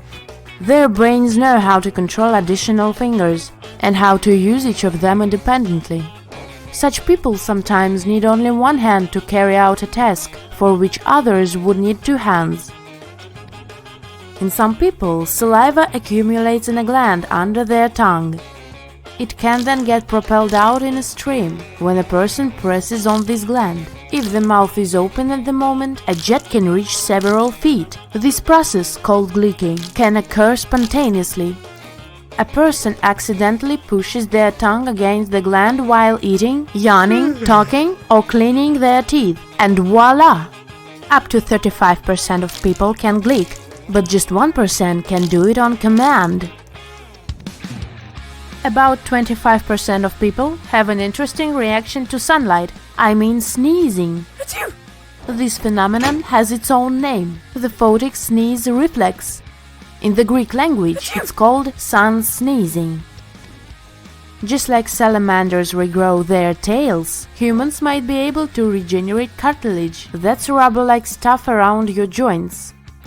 Scientists have discovered that cartilage is likely to repair itself, most effectively at the ankle, not that well in the knee, and least effectively in the hip. The older you get, the fewer bones you have. When people are born, they have many more than 206 bones. In babies, most bones look different than they do in grown-ups, and there are more than 300 of them. Where do those extra ones go? They sure do not disappear or dissolve. They fuse together as they develop. Until they merge, some bones contain neither collagen nor calcium, what we think is standard bone material. No, they start as flexible yet tough cartilage. Later, the cartilage turns into sturdier bones, and some of the pieces come together. For example, the skull initially consists of 44 different elements, but a grown-up skull is made up of 22 bones. Some bones don't fully form till our early to mid-20s. When someone's lying, their own nose gives them away. Psychologists from the University of Granada discovered that when a person told a lie, the temperature around their nose and the inner corners of the eyes went up. This phenomenon was called the Pinocchio effect. Ancient Greeks had stories about fire-breathing creatures called chimeras. They were a fearsome mixture of a goat, lion, and snake. In real life, chimeras are people who have two different sets of DNA. Scientists have recorded no more than 100 cases of human chimerism. Albinism is a rare feature to have. People with albinism have very little to no melanin, a substance that produces pigmentation. But if it's ocular albinism, that's even more unique. This kind of albinism affects only a person's eyes. Experts don't have exact numbers, but they think between 1 person in 20,000 to 1 person in 50,000 have ocular albinism. Scientists have figured out that you might be good at hearing things thanks to a teeny jello violin. Inside your ear, there is a miniature assembly line of nerves, tissues, fibers, and bones. It turns vibrations into sounds. And there is also a blob of jelly-like substance made up of 97% water. Researchers believe that thanks to this jello, your ear can separate high frequencies from lower ones. Your brain is constantly processing tons of visual information, around 600 million bits per minute. It all starts when the light goes through the cornea, your eye's clear, protective outer layer. After several transformations, the light turns into electrical signals. They travel to your brain, and it interprets them into images you see. It takes milliseconds for this super complicated process to happen. The human brain is 73% water, just like your heart. That's why if your brain loses even 2% of liquid, you start feeling exhausted. This also makes your memory worse, shortens your attention span, and puts a dampener on your mood. Around 65% of the world's population have loop-shaped fingerprints. In 30% of people, fingerprints are whorl-shaped, and only 5% of people have arch-shaped fingerprints. All these types are divided into smaller groups. For example, there might be plain or tented arches, accidental whorls, or the peacock's eye, and so on. If you have a circular hair whorl on your head, it's likely to be clockwise. Some scientists think there is a genetic link between hair whorl direction and handedness. A bit more than 8% of right-handed people have counterclockwise hair whorls, but in the left-handed, this number grows up to 45%. There are more than 650 skeletal muscles in your body. They make up around 40% of your body weight. Up to 85% of the heat your body produces comes from your muscles contracting. At the same time, caterpillars have many more muscles than people. Some species, up to 4,000 of them, and the grasshopper has 900. Your brain can decide what sounds to focus on when you're in a loud place. Thanks to this ability, you can shut out all other voices and concentrate on the person you're listening to. The Bajo is a group of nomadic people that live in the waters around the Philippines, Indonesia, and Malaysia. Thanks to a rare DNA mutation, they can stay underwater for up to 13 minutes. The Bajo people have evolved spleens that are way larger than average. This feature provides them with a genetic advantage. Sea nomads needed to hunt for fish or look for underwater stuff that can be used in crafts. Human bones might be loaded with a network of tiny tunnels. Scientists knew nothing about them until recently. That's why it was unclear how blood cells, which are produced in our bones, could quickly exit bones and get into the blood circulation. But now the mystery may be finally solved. If there are holes, there can also be capillaries, miniature blood vessels. Some people have more than one row of eyelashes. This phenomenon is a genetic mutation called distichiasis. A person with this condition has a second set of eyelashes growing behind the first.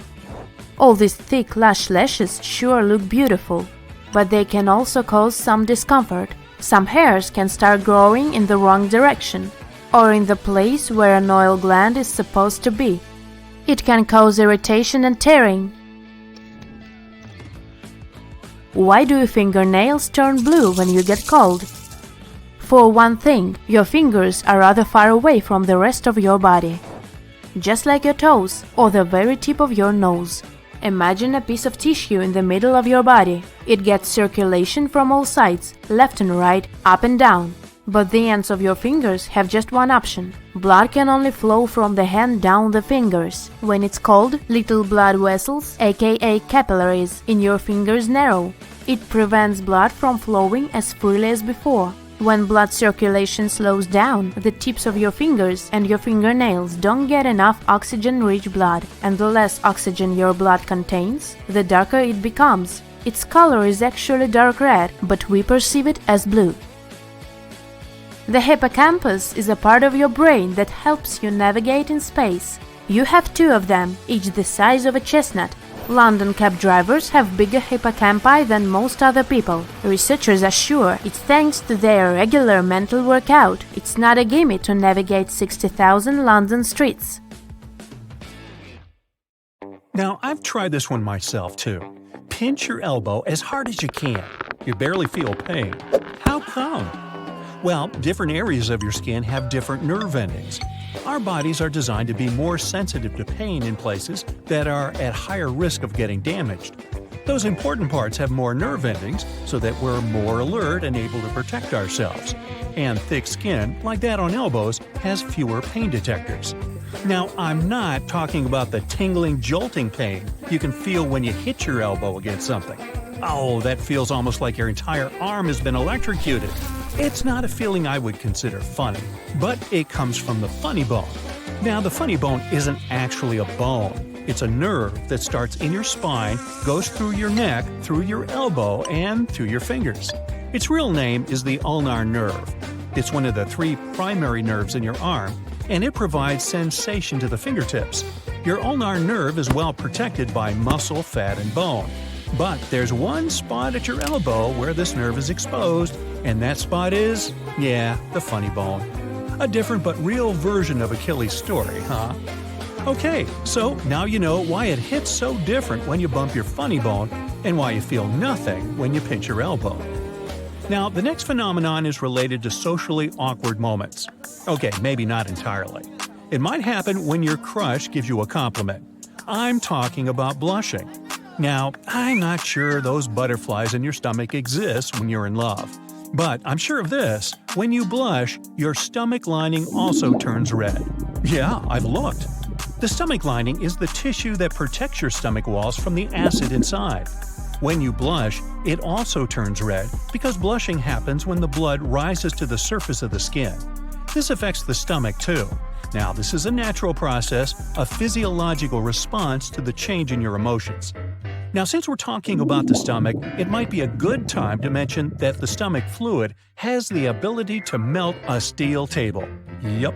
This means the acid would be able to digest your internal organs. Luckily, the stomach lining prevents this from happening. Number 3 is about letting you know that you can glow in the dark. Now, don't turn off the lights just yet. You can't see it with the unaided eye. These visuals of glittering human bodies come from ultra-sensitive cameras. Japanese scientists were the first to capture the images of human bioluminescence. Only ultra-sensitive cameras can reveal that our bodies emit tiny amounts of light, because this light is 1,000 times weaker than the human eye can detect. Apparently, all living creatures produce a small amount of light thanks to the chemical reactions in their cells. Humans are newly added to this list. The researchers had been photographing the upper bodies of the volunteers for several days. The results showed that the amount of emitted light followed a 24-hour cycle. The glow is at its highest in late afternoon and lowest late at night. Plus, the brightest light is emitted from the cheeks, forehead, and neck. Interestingly, this does not correspond with the brightest areas caught by thermal cameras. Did you know you're a little bit taller in the morning than you are later at night? Yes, I've been measuring you. Seriously. This height difference is related to gravity. Its force compresses the cartilage in your spine and knees when you stand up or sit down throughout the day. But when you're lying down, your spine decompresses and relaxes. That's why when you wake up in the morning after resting in bed all night, you're taller. The increase in height is not even above an inch, so don't bet on who is taller after hearing this information. Fun fact, astronauts returning from a mission are a few inches taller than they usually are on Earth. It's because of the lack of gravity on the International Space Station. They don't remain that tall forever, though. When they're on the Earth again, gravity gradually squeezes them back down to their usual height. Now, let's get back to the organ we've already spoken about, the skin. Yes, the skin is an organ. In fact, it's the largest organ in your body. It contributes to about 15% of your body weight. What else does this organ do, besides covering your body? It performs vital functions. For instance, it protects your body from external physical and biological harm. Plus, it prevents excessive water loss. Now, I can't help wondering what other surprises the human body has in store for us. But right now, let's move on to the animal planet. Owls don't have eyeballs. Instead, they have something called eye tubes. Their rod-shaped eyes do not move in their sockets as our eyeballs do. That's why owls would have to move their entire bodies to look around. But moving their torsos would make some noise, and other animals would hear it. So owls have evolved to have necks that can twist around 270 degrees, and they move super silently. But why the concern? Well, night vision requires large corneas to get as much light as possible. This is the main reason why most nocturnal animals, such as the slow loris or tarsier, have big eyes. For owls, it works a little differently.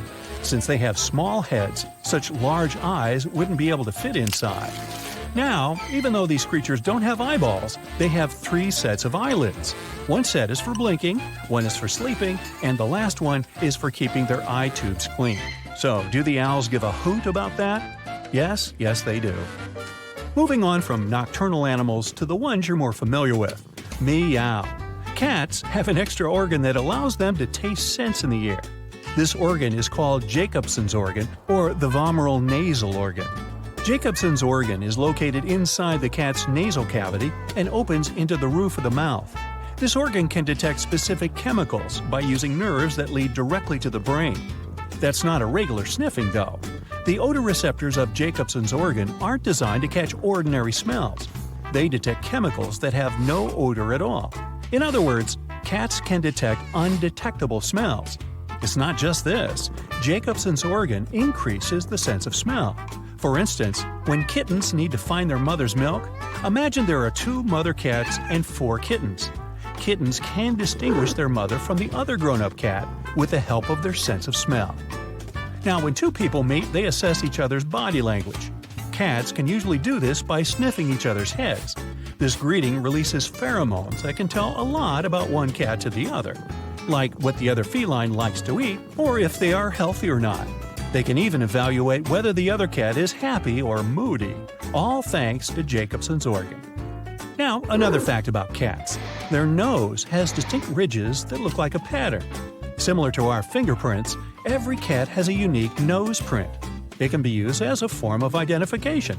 Okay, cat, we can nail you for breaking the vase. We have your nose prints all over it. Now, do you want to cut a deal? Just tell us what you know about the dog and that chewed-up DVD. Dog lovers? No, I didn't forget about you. Here's a myth you've probably heard. Dogs are colorblind. But they aren't. However, it is true that the color range they can detect is limited compared to the spectrum humans can see. Their color palette consists mostly of yellows, blues, and violets. Our reds, greens, and oranges are not noticeable to them. Now this one is about turtles. These animals cannot leave their shells and get back whenever they want. In fact, they are completely attached to their shells. These shells grow with turtles, similar to the human skin. A turtle's shell consists of 50 bones. It also includes a skeleton with the spine and rib cage. So, they go on vacation with it. It's kind of like an RV that you can't get rid of. Hey, can you speak up? I just ate an entire pizza.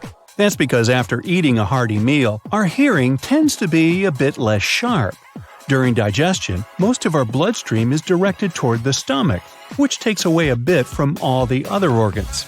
So, next time you want to go listen to your favorite band at a live concert, make sure to eat a lighter meal to keep your ears pitch perfect. On top of our stomach and left kidney, we have a magical organ that can grow back if we remove a part of it. Our liver can regenerate itself by making new cells called hepatocytes. They begin to multiply once the liver is damaged.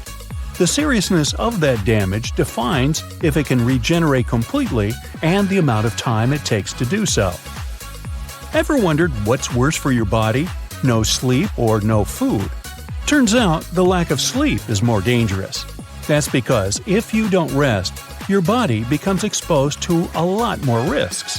After 24 hours without any shut-eye, you can start to have memory problems and find it difficult to concentrate. At just 17 hours without sleep, you start to feel tired and groggy, irritable, tense, and more emotional. I need a nap. Your pain receptors also become more sensitive, which means everything hurts a bit more than it should. Oh, and it also affects your hearing too. What? On the other hand, you can be well into your 24-hour period with no food before your body realizes you've stopped eating. In the first 8 hours, you just keep digesting the last meals you had. After those first hours, you start to use stored fats for energy. Not eating for more than 24 hours means that your body will start eating away at its own protein, which means you literally start to lose muscle. Rainwater isn't always safe to drink. It can sometimes hold harmful bacteria and viruses. Also, in heavily polluted locations, it may even meet other harmful materials. Some communities out there do depend solely on rainwater as their primary source of hydration. But does rainwater have any other health benefits? Not really, according to current studies.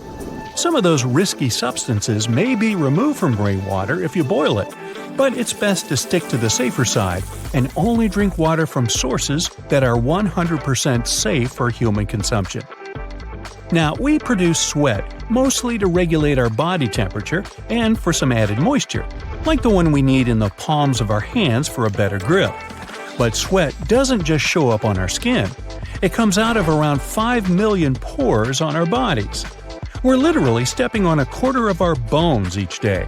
We have just over 200 bones in our body, but about a quarter of those are in a very small surprising area, our feet. Since we have 26 bones in each foot, we end up with literally 52 in both. Now, our eyes produce tears for many reasons, like protecting themselves from infection or clearing up debris, such as smoke and dust, or when your baby done you wrong. But the number of tears we produce is quite surprising, up to 30 gallons per year. That's almost enough to fill a bathtub. Wow, that is heartbreaking. Our blood pressure wakes up hours before we do. That's because in the morning, the body produces a bunch of hormones like adrenaline and noradrenaline. They help give us the energy boost we need during our morning hours, but they also increase our blood pressure, which is usually higher between 6 a.m. and noon. During the night, since we should technically sleep and perform no physical activity, our blood pressure drops down by up to 20%. Speaking of our vital fluid, our blood accounts for about 10% of our total body weight. We tend to think of our body weight as being mostly made up of muscles, fat stores, and bones. But there's a lot more to it. In a fit adult person, bones make up 15% of the total body weight. About 40 to 45% is left to muscles, about 15% to fat deposits, and the rest are stuff like skin, tendons, hair, and other yucky things. Let's see. That adds up to, 100%. Your lungs aren't twins, they're siblings. That's because they aren't the same size or shape. Your right lung is bigger and tends to weigh more, and your heart is to blame for it since your ticker tilts to the left a little bit. This creates a small indentation in the left lung called the cardiac impression, which is also what funny heart doctors do at comedy clubs. The right lung may be bigger, but it's a bit shorter since it needs to make room for the liver. Doesn't your house have a liver room? Many of your body measurements are quite symmetrical in surprising ways. If you were to stretch out both of your arms, your wingspan, and measure it, it should show how tall you are. Based on these similar measurements, specialists can even produce theories about what ancient humans used to look like. Looks like we've evolved to be increasingly symmetrical to appear more attractive and healthier to attract mates. More so, since we've evolved to also walk on two legs, our symmetrical features help us to move around with the least amount of energy because it creates balance. Now, humans aren't natural champions when it comes to the scent of smell, that's for sure, but our noses can pick up about 1 trillion different scents. Scientists are still performing research on this subject and believe the number may be even higher. Some dog breeds may be able to notice scents somewhere between 10,000 and 100,000 times better than we do, but turns out the best nose in the animal kingdom may be attributed to the elephant because of its staggering number and type of olfactory receptor genes, over 10,000, while humans and chimpanzees have less than 400. We tend to look at our pinkies as our most delicate fingers, but we do have more power in them than we think. Turns out that should our pinky finger be lost or affected, the overall strength of our grip may decrease by up to 33%. The liquid in our stomach, made of hydrochloric acid, potassium chloride, and sodium chloride, is way more powerful than any acidic food you can think of, like lemons, pineapples, or tomatoes. The pH of healthy stomach acid should be between 1 and 3, so if you think about it, it's just below that of battery acid. Our hair strands are strong too, so strong that research is performed on them to duplicate their resistance into human-made materials. A healthy head of hair should be able to withstand up to 26,000 pounds. It's due to a little protein in the hair strand called keratin, which you can also find in your nails and skin. Now, only about 1/3 of us humans have perfect vision. There are a lot more glasses and contacts out there than you'd think, making up about 66%. Apart from different eye conditions, our vision also gets worse with age. When we're born, our heads amount to 1/4 of our total length. By the time we reach 25, our head will only be 1/8 of it. That's because our heads won't change their size a lot as we grow older, as opposed to the rest of our body, mostly when it comes to the legs and torso. Our brains are these super powerful computers, and a single human brain cell can hold 5 times as much information as the entire Encyclopedia Britannica. Maybe you remember that. We've yet to pinpoint the exact amount of data it can support, but in electronic terms, the storage capacity of the brain is around 2,500 terabytes. For comparison, the National Archives of Britain, which keeps over 900 years of history, only takes up 70 terabytes. It's probably the reason our brains need the most amount of oxygen compared to other organs. About 20% of the total oxygen that enters the bloodstream, and that's despite the fact that it makes up only 2% of our body mass. Our normal activities, plus the effect of gravity, make the cartilage in our ankles, knees, hips, back, and neck slowly compress. Once you rest overnight, the cartilage goes back to normal. On average, you are somewhere around 0.4 inches taller in the morning than you are later at night. And that's why they call me Stretch. Some people even see colors as letters and numbers, or hear them. Those who live closer to the Arctic Circle can name different shades of snow, because that's what they see all the time. To others, it's just white.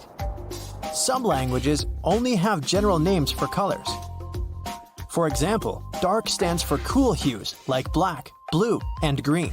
Colors like white, red, orange, and yellow are all called warm.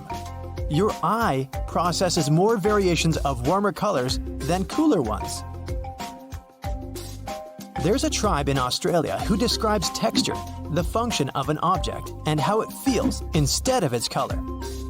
They don't have any names for colors at all. The Kandoshi, who live on the banks of the Amazon River in Peru, don't have a word that would describe the very concept of color. Instead, the name of some yellow bird will be used to describe the yellow color. Any ripe fruit will stand for red, and unripe fruit for dark green. A lot of people lose their ability to perceive some colors as they get older. By around the age of 70, their eye lenses become yellowish. This natural yellow filter they look through doesn't let them tell blue from purple and yellow from green. Half of your brain is hardwired to process visual information. A much smaller part is left to perceive flavor. That's why the color of food or drink can boost or curb your appetite. You'll always choose the reddest apple because your brain perceives it as the sweetest and ripest. There are no naturally blue foods, so you're least attracted to them and can even fear them. That's why installing a blue light in your fridge or eating from blue plates is a great way to eat less. You'll always choose brighter foods and vegetables because they're associated with a richer flavor. Eating them makes you feel healthier and happier. Yellow can boost your appetite as you associate it with energy and excitement. White can trick you into eating more and paying less attention to what you're munching on. That's because white food seems more harmless in terms of calories. If you eat from a white plate, you're more likely to overeat as it makes your food look brighter. Your brain also remembers the color of food wrapping. If you put salt and vinegar chips into a cheese and onion package, you might not even notice the difference in flavor while snacking on them. Food companies know that you'll eat more of whatever they're selling when it comes in different colors and flavors. Red gives you courage and strength for physical work. Yellow makes you happier and more productive and confident. Green brings balance and harmony to the office environment. Your eyes also love this color. They don't need time to adjust to it. Orange gives you a sense of comfort and warmth, so it's perfect for an office lounge. Birds, fish, and many mammals see the entire color spectrum in all its glory, just like humans. For some animals, good color vision is crucial. Without it, they won't tell ripe fruit from unripe green fruit. Whenever we yawn, we use the muscles in our mouth and tongue, and the contact can squeeze some of the saliva-producing glands. As a result, we might squirt a tiny stream of saliva without even noticing it. I had a friend in college who could do it at will. It was impressive. It turns out that saliva is basically filtered blood. Blood is processed thanks to special glands, and special cells absorb its properties. After that, the blood becomes saliva. People with red-colored hair are 1% of all people. 2% are natural blondes. Yeah, most people you see with these hair colors have dyed hair. Black is the most common hair color in the world. Your memory is affected by your body position. For example, you're much more likely to recall a situation where you wave to someone if you stand and wave again. Most scientists agree that tears that appear out of emotion are a unique human feature. No other animal is capable of crying because of sadness or joy. The pupils narrow and expand in order to control the incoming light. If there's a lot of light, they narrow the passage for light so as not to harm the vision. In the dark, the pupils expand to capture as much light as possible. The tongue has a lot of muscles, and some of them can strain only when you're learning a new language. A human bite almost always becomes infected because of all the bacteria that live in our mouth. In this sense, we're quite close to hyenas. Your bones are designed to be used a lot daily, and some of them can absorb 2 or even 3 times your body weight. That's impressive, but your teeth are even stronger. Even if you brush your teeth twice a day and never forget about mouthwash, your mouth still stays one of the dirtiest parts of the human body. Ugh! Millions of bacteria live inside it. The good news is that most of these bacteria are good for the body and protect it from bad bacteria and viruses. In the morning, you're taller than in the evening. While sleeping, you're no longer affected by the force of gravity, and your spine stretches. Too bad you become shorter by daytime, though. A roller coaster actually tosses your organs around, so you feel like your stomach's falling down. It's actually flipping inside your body. You think your fingerprints are the only unique thing in your body? Well, they're not. Your tongue print and your smell are also one of a kind.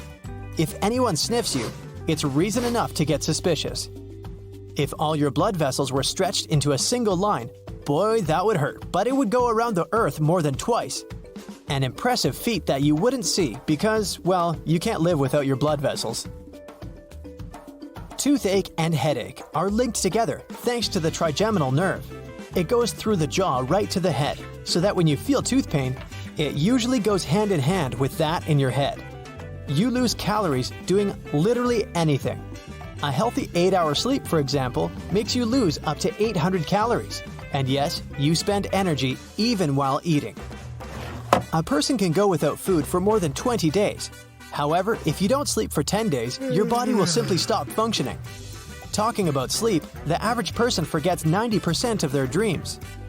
And maybe that's a good thing. Otherwise, imagine how crazy the world would have been. The color of your dreams is affected by the TV you watched as a kid.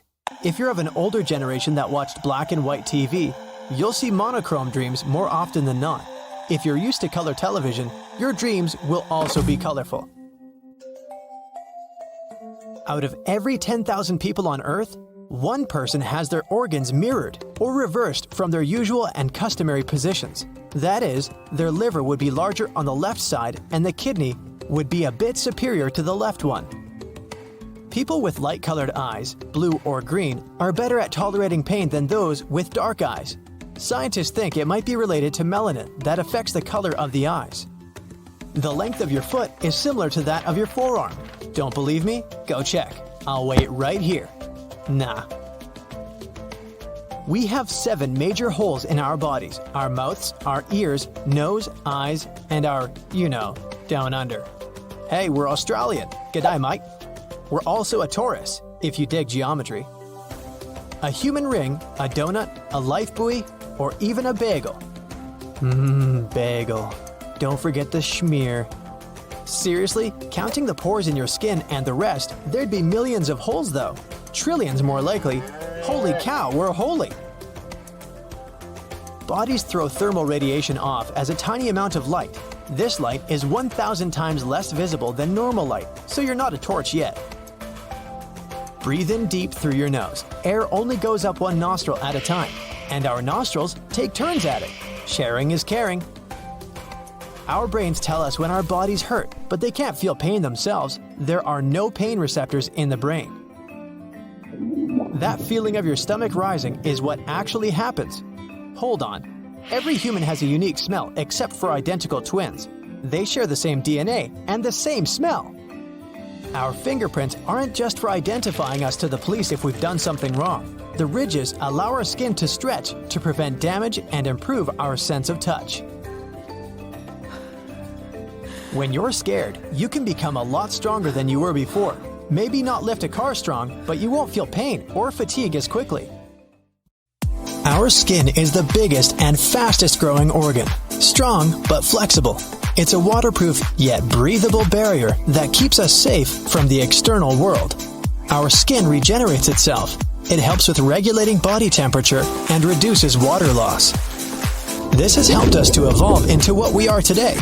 Our skin developed melanin, a natural pigment that blocks harmful UV radiation.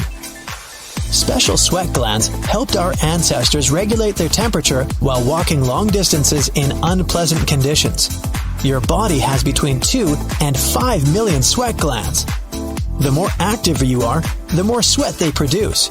Your body has a mechanism to recognize it's time for you to cool off, so you can keep up with the workout. Breathing isn't only about moving the air inside and outside. It's about the way you do it, because it can literally affect your face shape. If you breathe through your nose, you'll get well-defined cheekbones over time. It will also make your face wider, because your tongue will exert force against your jaw. If you breathe through your mouth, your tongue won't have a place to rest. It will change your facial structure as time goes by. Your face can be more narrow, and your cheekbones won't be that visible. Also, if you're a mouth breather, you'd probably tend to tilt your head backwards more.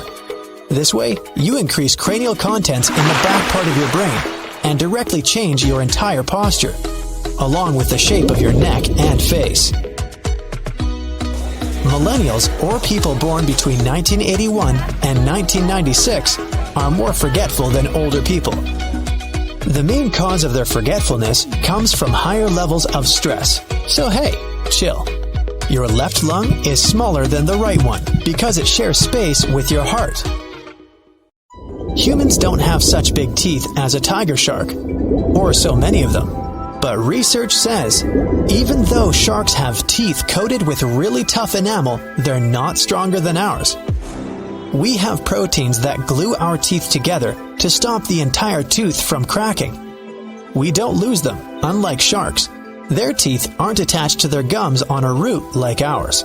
So, they approximately lose one tooth every week. Ever wondered why you have toenails? Nails are made of keratin. That's a protein you can find in fur, claws, hooves, and hair. Unlike claws, our nails are flat and wide. They shield the tips of our toes and fingers from injuries. Also, thanks to fingernails, we have a rigid backing that helps us grab and separate different objects. It would be hard to peel a sticker from the backing or pick up a jigsaw piece without nails. Apes and monkeys use their feet for similar delicate tasks as well. Scientists think that primates evolved nails to tightly grasp branches, remove ticks, and do other similar things. The human body glows in the dark, which means we're faintly bioluminescent. But that light is 1,000 times weaker than our eyes can see. Other animals will easily spot our faint light though. Your eyes are pretty sensitive. You almost never get the chance to see how sensitive your eyes are because of all the light constantly surrounding you. Human cells are only 43% of the total cell count in your body, and the rest are microscopic colonists. That means you're mostly made up of bacteria and fungi. So basically, you're the mix of the DNA of gut microbes and your own DNA. The most abundant element in the human body is oxygen, at 65%, but it also contains lithium, cobalt, gold, and uranium. The rarest one of all is radium. On average, humans yawn 20 times a day, partially spontaneously, for example, when you're tired, but sometimes when someone yawns near you. Scientists think it could be a thing called social mirroring. Usually when animals mimic others, they recognize some action as useful, so they decide to do it too. With humans, it happens when someone crosses legs, laughs, smiles at you, or yawns. Hot coffee can taste better than cold coffee. Your taste bud receptors are most sensitive when your food is at or a little bit above room temperature. Hot coffee can then seem less bitter because taste buds that detect bitterness are more sensitive when the coffee is cold. Your pinky is a powerful little thing. Without it, your hand would lose a significant part of its power. Your index and middle fingers cooperate with your thumb to grab and pinch, and your pinky, together with your ring finger, provides grip strength. Your bones are 4 times harder than concrete. The strongest bone in your body is the femur. It can support up to 30 times the weight of a grown-up person. Even crazier is that our bones are made up of composite material, meaning they're both hard and elastic at the same time. The outer layer of your skin is thicker on your feet than on other parts of your body. The heart has its own electrical system and can continue beating even when it's disconnected from the body. The average lifespan of one eyebrow hair is 4 months. We spend 40% of our life with our eyes closed. Most of that time is when we're sleeping, but don't forget to count blinking too, or while driving. In an adult, the blood makes up 7 to 8% of the total body weight. About 55% of your blood is liquid plasma. The rest is red and white blood cells and platelets. They form clots and prevent bleeding. You can't swallow and breathe at the same time. The food you swallow and the air you breathe go down the same part of your throat at first. Only a bit deeper, the passage splits into the esophagus and trachea. There's a name for the growling sound your stomach makes when you're hungry. It's called barbarigmy. About 1/3 of all people can raise one eyebrow, left or right. It's a great way to send a playful signal to someone while telling a joke. But the ability to raise both eyebrows separately is much rarer. If you're not among them, that's because you cannot yet control and move the corresponding muscles. But this skill can be developed. Stand in front of a mirror. Hold one eyebrow with your hand and lift the other up and down, and then do the same with the other eyebrow. This will help you learn moving them separately. If you can lick your elbow easily or touch your thumb to your forearm, congratulations! You're among the minority of people, but some people bring flexibility to the next level. This condition is called hypermobility. It allows rare individuals to twist their bodies into weird positions just like a snake, putting their head between their feet, doing a back bridge, and all sorts of splits. But in some cases, hypermobility can increase sensitivity because such people have a larger medulla. This brain area is responsible for processing emotions. These fearless heroes can walk in the cold wearing only swimming trunks and feel cozy. They can stand in the snow barefoot and even swim in a river or an ice hole. Usually, this talent doesn't come naturally. People temper their bodies for years until they get used to withstanding extreme cold. Of course, they don't do it just to look cool or feel cool. Do you feel ticklish when you tickle yourself? Normally you wouldn't, unless someone else tickles you. It happens because of the cerebellum area of the brain, which monitors movements, predicts the sensations caused by your own movements. Then, it sends a signal to other parts of the nervous system to cancel these sensations. But some rare individuals can actually feel ticklish on their own. If you're not among them, touching a new texture that the brain doesn't yet recognize or using a scalp massager can help to excite your nerves and bring relaxation. Stand in front of a mirror. Open your mouth and try to roll the sides of your tongue up towards each other to make a U shape. About 65 to 81% of people are natural tongue rollers, and the majority are women. Some believed it's a genetic capability, but recent studies showed that people can actually develop this skill by practicing. Kachari mudra is a term from yoga that means curling the tip of your tongue back into the mouth. Can you wiggle your ears intentionally? Congratulations! Around 22% of people on the earth are capable of wiggling one ear. As for moving both ears at once, only 18% can do that. Ear wiggling used to be a common thing for our distant ancestors. Scientists believe they could perform a variety of movements with their ears. The group of muscles responsible for wiggling is called the auriculars, and we mostly don't need them today. But some people claim that everyone can learn to move their ears. It only takes time and practice. Unfortunately, we still can't acquire this classy habit of twitching an ear towards a sound source as dogs and cats do. Now, if you were asked where your stomach was, you'd probably point to your tummy. Sorry, but that's wrong. It's actually up here, hidden behind your ribs. Your stomach has a pretty incredible capacity, being able to hold up to a half a gallon of liquids. That's a whole large bottle of Coke. It's pretty hard to estimate how much hard food you can eat, because it's processed with your teeth before it ever gets to your stomach. There's definitely not enough room for a turkey, but a good-sized chicken would probably fit it in.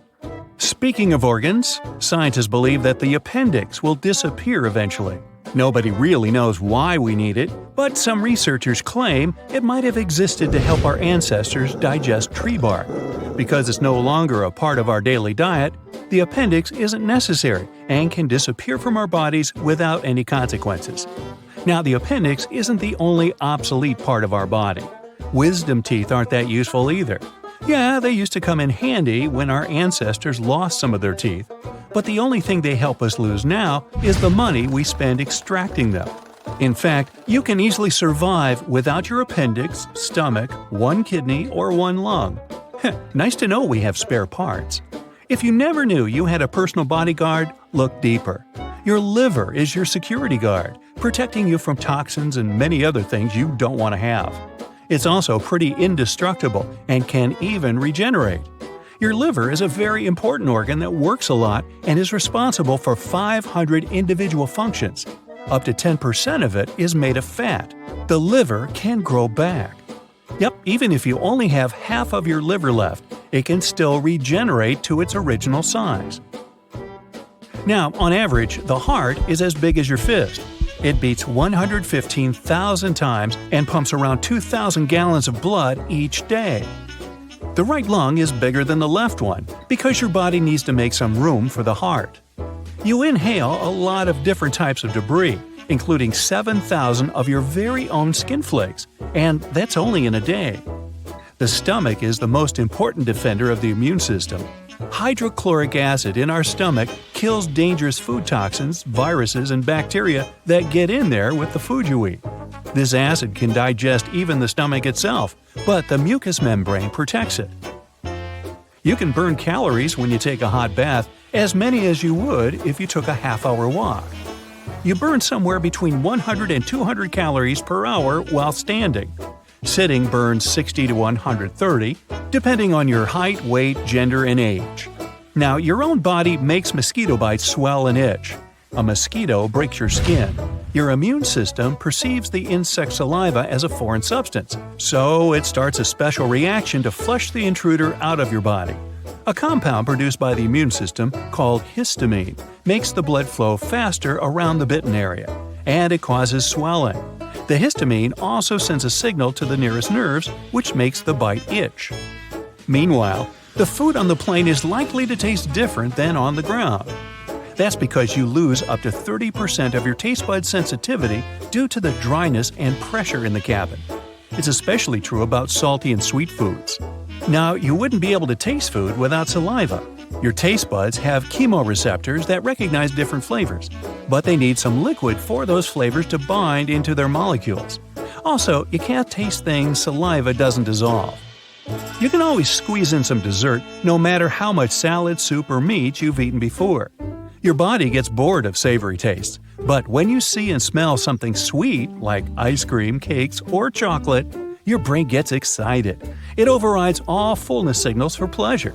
Plus, your stomach is a flexible organ, and sugar helps it relax and physically make room for dessert. Hey, I rely on that information. The tongue is one of the strongest muscles in your body. This organ contains more than 10,000 taste buds, and each bud is filled with microscopic hairs. Their job is to sense your food, distinguish tastes, and send information to your brain to initiate the appropriate digestion process. During your life, all those tiny bumps and ridges on your tongue create a special individual pattern. That's why experts say that tongue prints are as unique as fingerprints. Your tongue doesn't have separate bitter, sweet, sour, or salty sections for tasting. Each of the 8,000 taste buds you have on the tongue, the roof of the mouth, and even in the throat can detect all the tastes.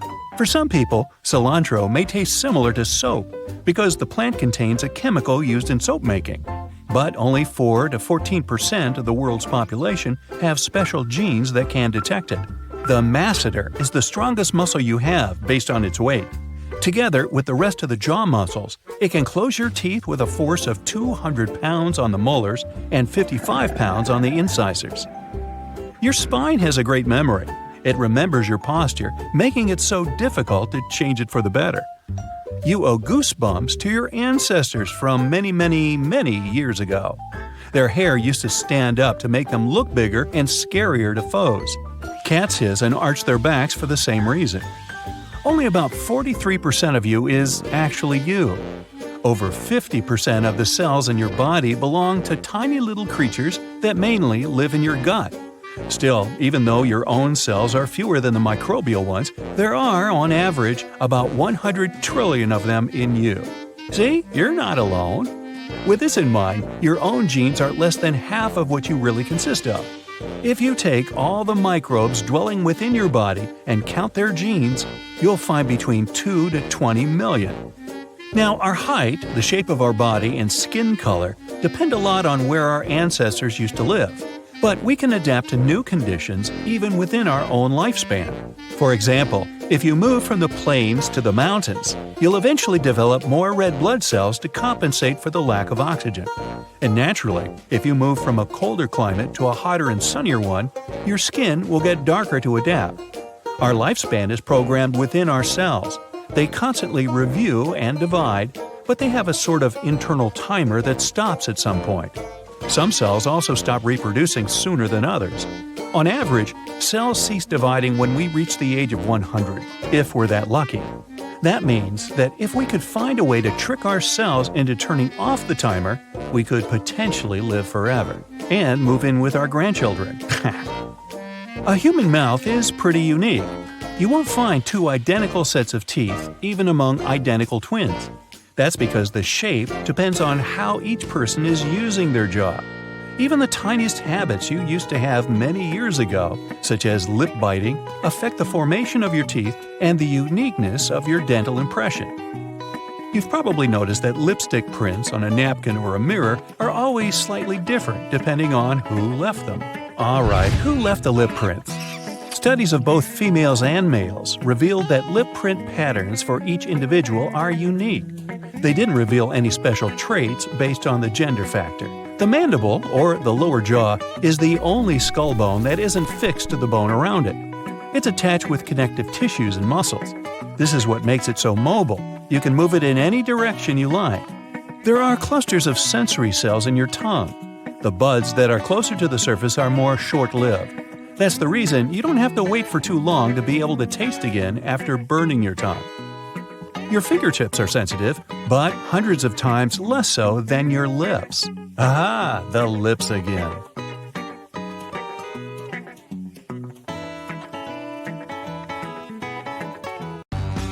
Almost all of our body is covered with hairs, even if we don't notice them. They grow even in the belly button. Their purpose is to catch lint. Check it out, see? A single human hair can support 3.5 ounces of weight. That's how much 2 candy bars weigh. Our hair color is easily explained by genes. There's not more than 2% of people with natural red hair. They're followed by blondes and by all the varieties of brown shades. The vast majority goes to black hair, including very dark brown. Yeah, your hair can stop growing at a certain length. A hair usually grows from 2 to 7, so usually it doesn't exceed 42 inches. Well, tell that to this gal from China, who broke all the hair records with the longest hair ever. In 2004, her hair was 18 feet, 5.5 inches long. With age, your hair loses its natural color. It happens because keratin receives less pigment. As people grow older, the pigment cells in their hair follicles gradually vanish, and hair becomes gray. Some time passes and no pigment is produced at all. That's when hair turns white. The only part of the human body that doesn't get any nutrients from blood is the cornea of the eye. Instead, it's fed by tears and fluid in front of your eyes. A human eye has some resemblances to a car engine. They both need various liquids to perform properly. An engine needs gasoline and an eye needs tears. In order to work well, the tears should be thoroughly distributed all over the eye. That's why we blink up to 20,000 times a day. So, a lid is a bit of a windshield washer. We've got 2 really fast muscles. They control the eyelid closing. They're the fastest muscles in our body. Eyes are fragile and need protection. That's why when the reflex is triggered, these muscles shut the eyes within about 100 milliseconds.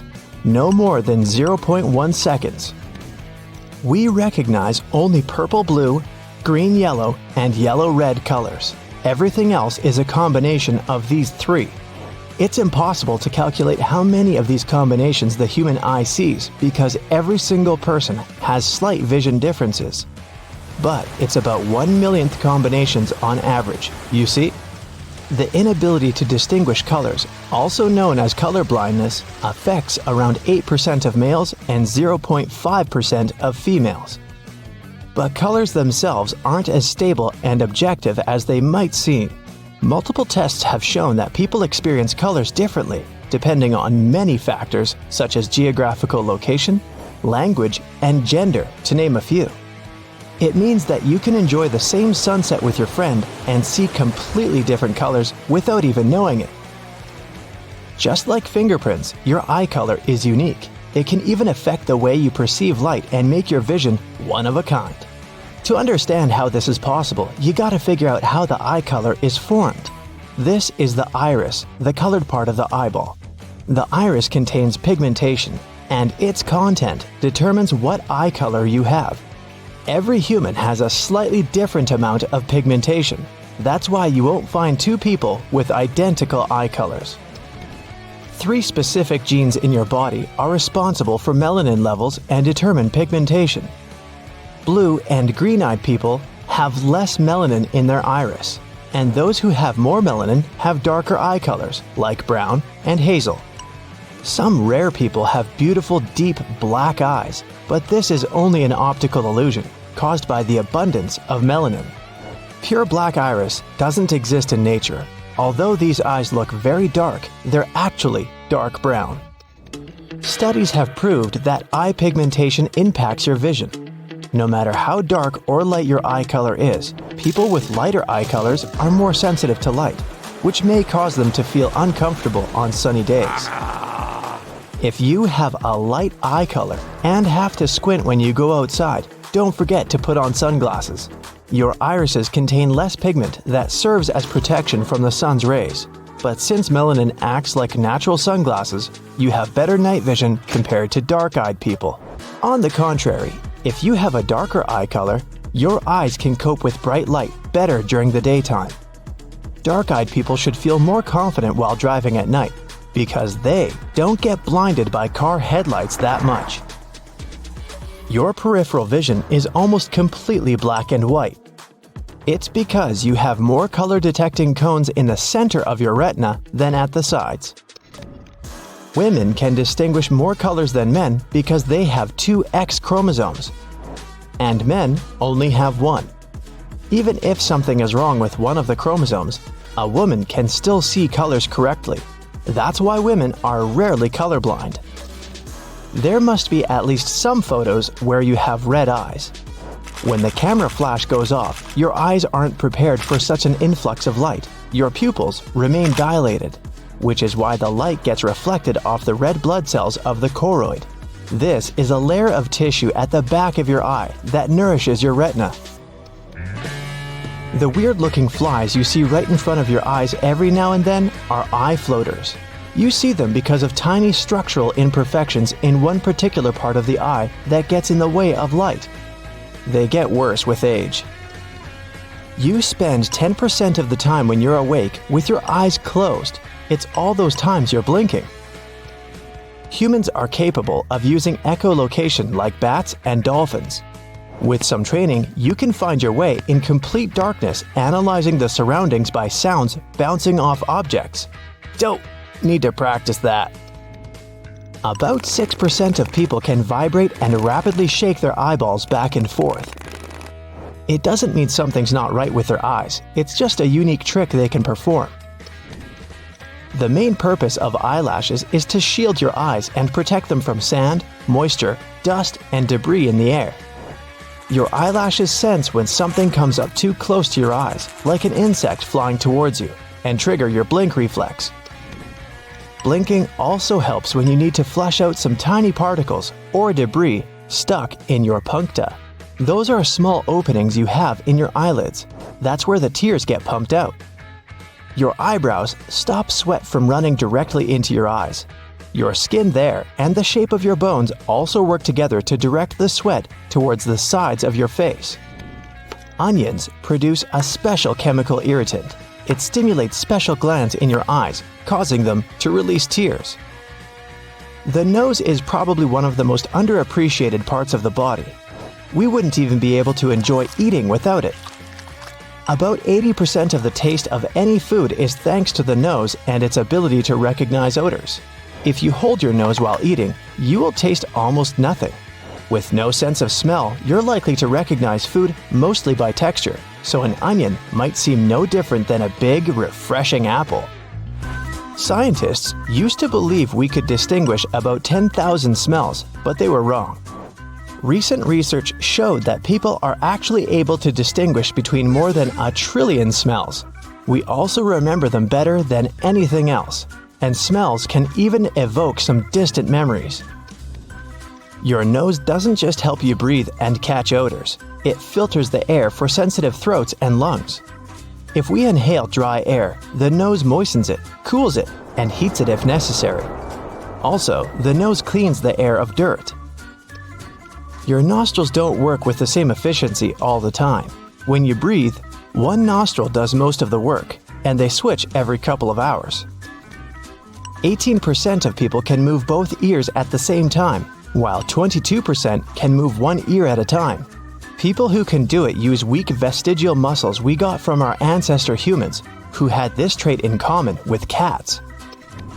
Some people can produce a roaring noise in their heads. All they have to do is tense their ears or jaws. There's a small muscle in the ear. It dampens loud sounds, like when you're chewing. But some people can flex that muscle, and that creates an audible rumble. Your teeth are the only part of your body that cannot heal itself. Most people are sure that humans only have 5 senses, but that's not entirely true. Taste, touch, smell, sight, and hearing aren't the only ones we have.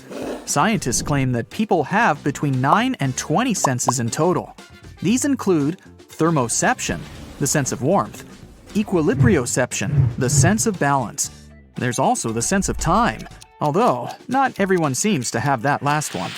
We used to think that there were just 8 different blood types, but in reality, there are over 30 known blood group systems. Here on the bright side, our favorite blood group is B positive. Get it? For every pound of fat you gain, you generate 1 mile of new blood vessels to supply oxygen and nutrients to your body. Your stomach produces a new lining every 6 days to avoid digesting itself. Nerve cells transmit 1,000 nerve impulses a second.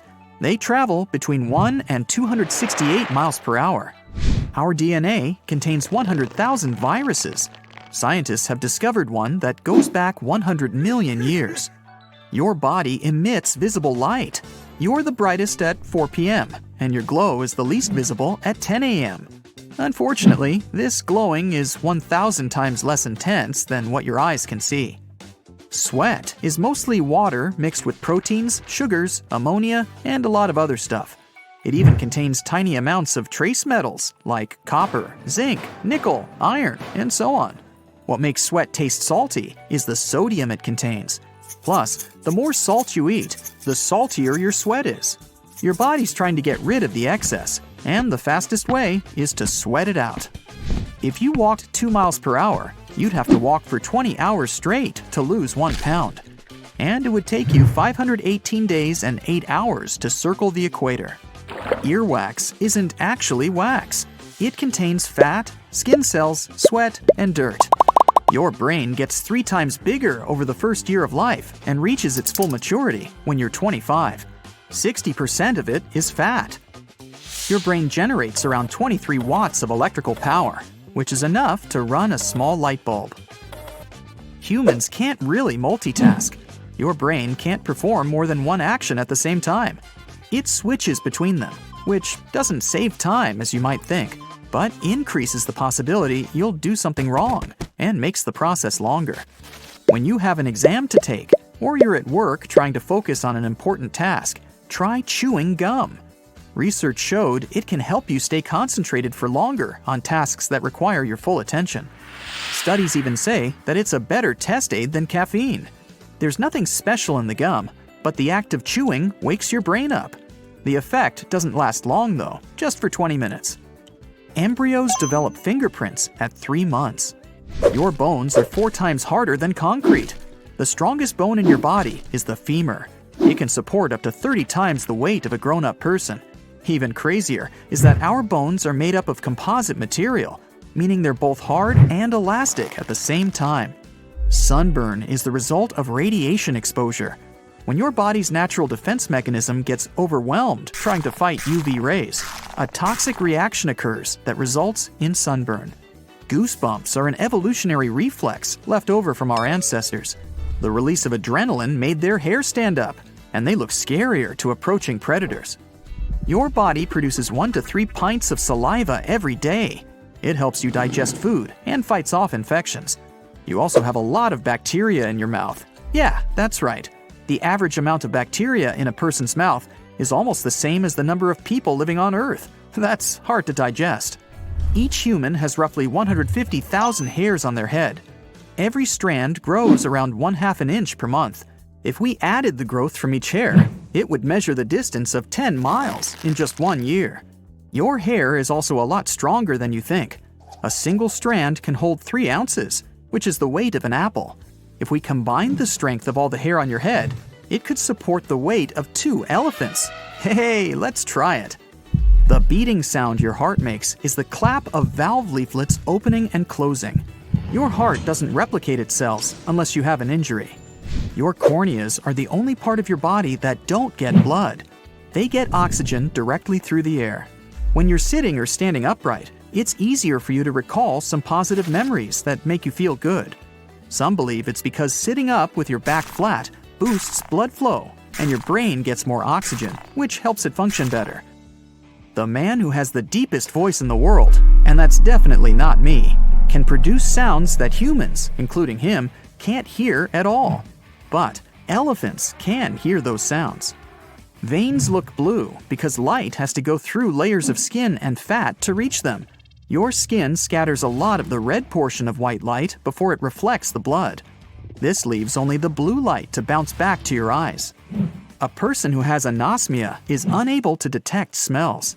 Phantosmia is the opposite condition, when someone smells an odor that isn't actually there. The human brain has 100 billion neurons. It's 73% water, and the same is true about the heart. That's why if your brain loses even 2% of its liquid, you start to feel tired. It also makes your memory worse, shortens your attention span, and puts a dampener on your mood. The earliest known person to have had blue eyes lived in the Stone Age, 7,000 years ago. Your right kidney is probably smaller and sits lower down than your left kidney to make room for your liver.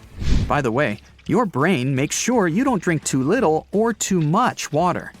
After you swallow some liquid, your mouth and throat start to fire signals to your brain, telling it to stop drinking. Otherwise, you'd keep gulping down water for the entire 10 to 60 minutes it takes the liquid to get to your cells. Your eyes can see something for a mere 13 milliseconds, and your brain will already process this image. The average blink lasts from 100 to 400 milliseconds. Even though the tongue isn't the strongest muscle in your body, it never gets tired. That's because of the way it's built. It's made up of 8 interwoven muscles. The tongue is the only muscle with ends not connected to bone. Other muscles join 2 bones at both ends because that's how we pull and make a motion. There are around 700 different species of bacteria in your mouth. Over 6 billion of them live there. Your skin is your largest organ. It can cover the surface area of 2 bath towels. It accounts for around 16% of body weight and is around 22 square feet. If you typed 60 words per minute for 8 hours a day, it would take you 50 years to type the human genome. You get tired pretty quickly when you're out in the heat. This happens because your body is trying really hard to keep itself cool, which puts a lot of extra work on it. So you get exhausted and tired, even if you don't do anything physically demanding. Your body has 78 organs, but only 5 of them are essential for survival: the brain, liver, kidney, lungs, and heart. Oh, the phone's ringing. Must be something urgent. At 11 p.m. Only all the gadgets in the house are silent. It's your ears that are ringing. You can also hear some hissing, whistling, buzzing, and even roaring. But all this noise doesn't have an external source. That's why it's known as phantom sounds. They can occur in one or both ears, constantly or from time to time. They're usually most noticeable at night, when nothing distracts you. Women have more taste buds on the surface of their tongues than men do. That's one of the reasons why 35% of ladies and only 15% of guys are super tasters. Those are people who feel flavors more strongly than others. Left-handed people usually prefer to chew on the left side, and right-handed people, well, you guessed it, chew on the right. Even if your fingerprints are damaged, they'll grow back in the same unique pattern. When breathing, a single lung only uses 5% of the oxygen you've inhaled. Human feet. You know, those sometimes smelly things at the end of your legs? Yeah, those. Well, those are adapted to support us while walking upright. So the bones and ligaments in there are quite rigid. But some people have floppier feet that might indicate our ancestry.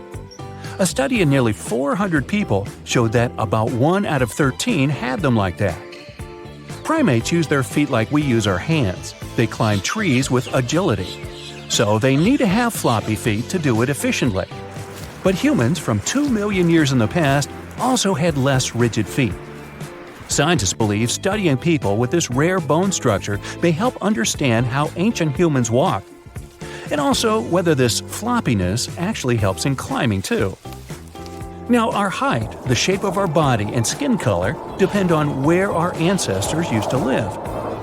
But we can adapt to new conditions even within our own lifespan.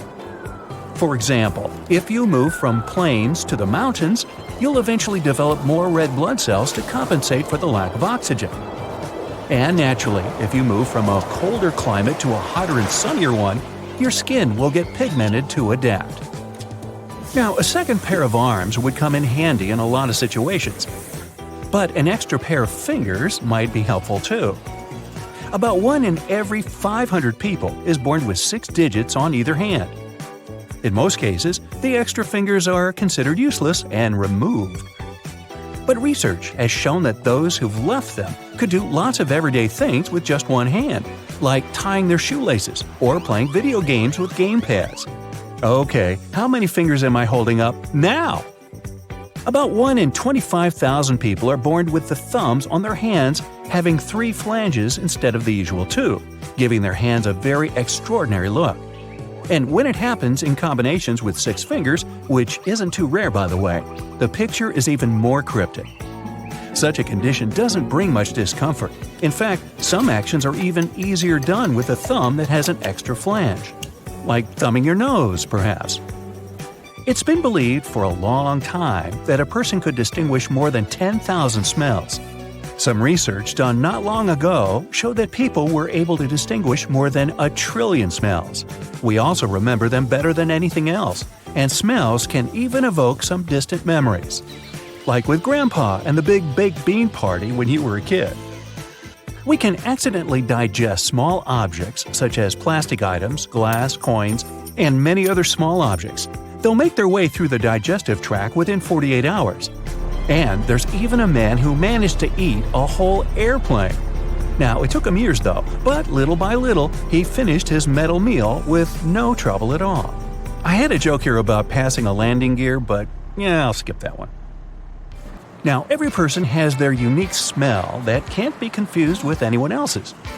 It's exactly the same mechanism that allows other animals to find members of their family in packs and distinguish them from strangers. Still, if you have an identical twin, you will both have almost the same smell. Scientists found that body odors of identical twins are 10 times more similar than those of unrelated people. Unfortunately, a well-trained dog would still easily distinguish you two. Now, most people have 3 types of cones in their eyes, allowing us to see millions of colors. Women typically see more shades, but sometimes they see so much more that they're literally unable to comprehend the difference. That's thanks to a 4th cone in their eyes that enhances their vision 100-fold. And what's more, the number of women born with this extra cone is about 12%. But only a few of them can actually use it because in most cases it remains inactive. Now, imagine falling from the roof of a 10-story building and getting away with a few bruises and scratches, but no broken bones whatsoever. Such a genetic anomaly was discovered back in 1994, and it is associated with the LRP5 gene.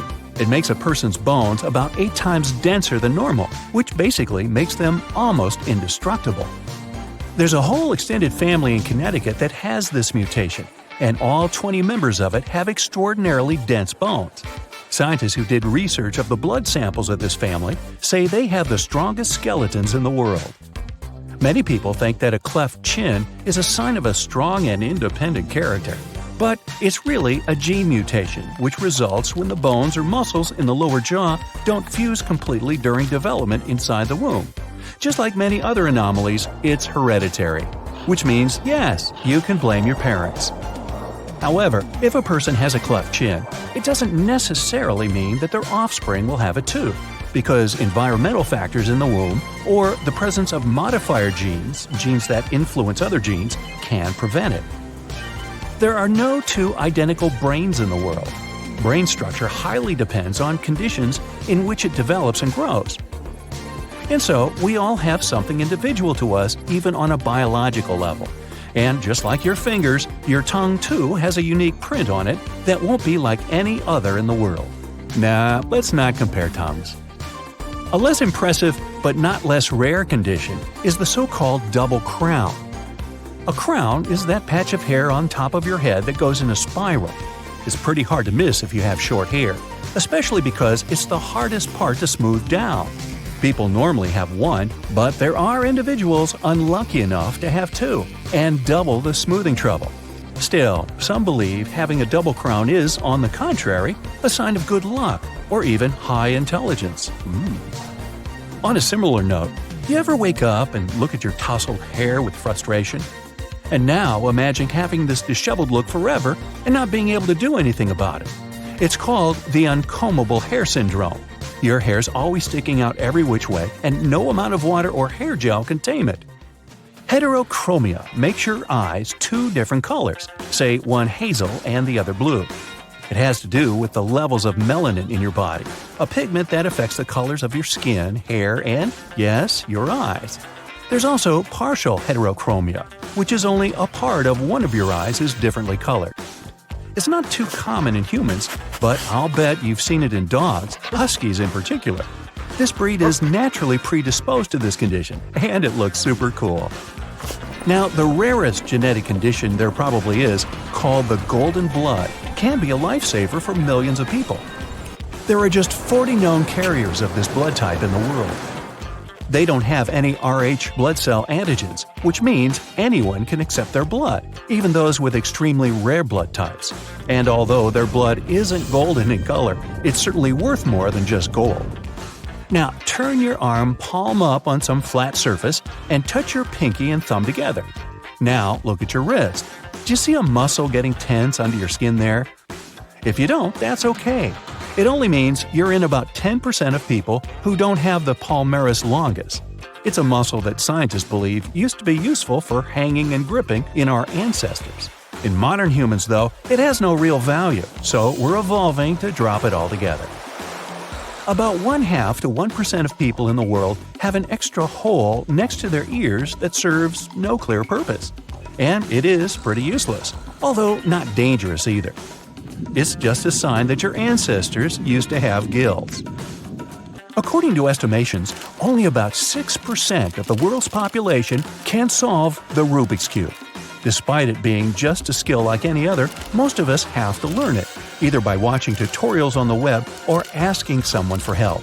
And only a small percentage of people can actually solve it on their own.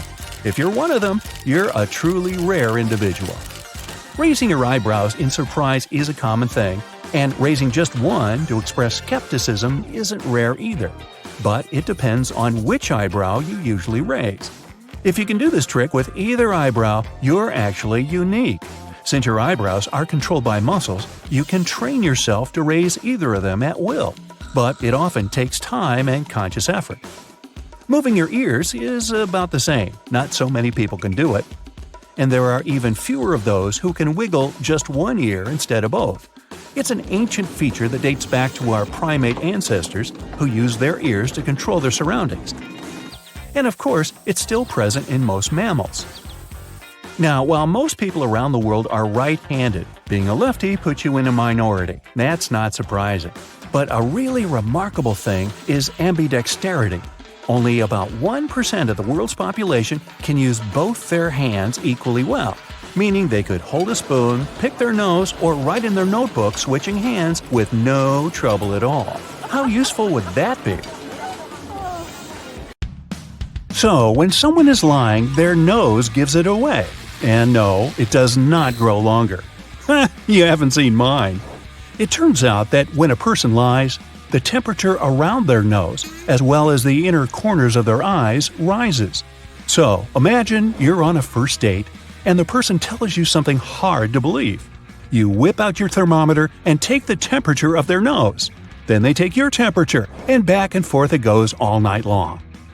Actually, there are better things to do, but I'm not going to spoil it for you.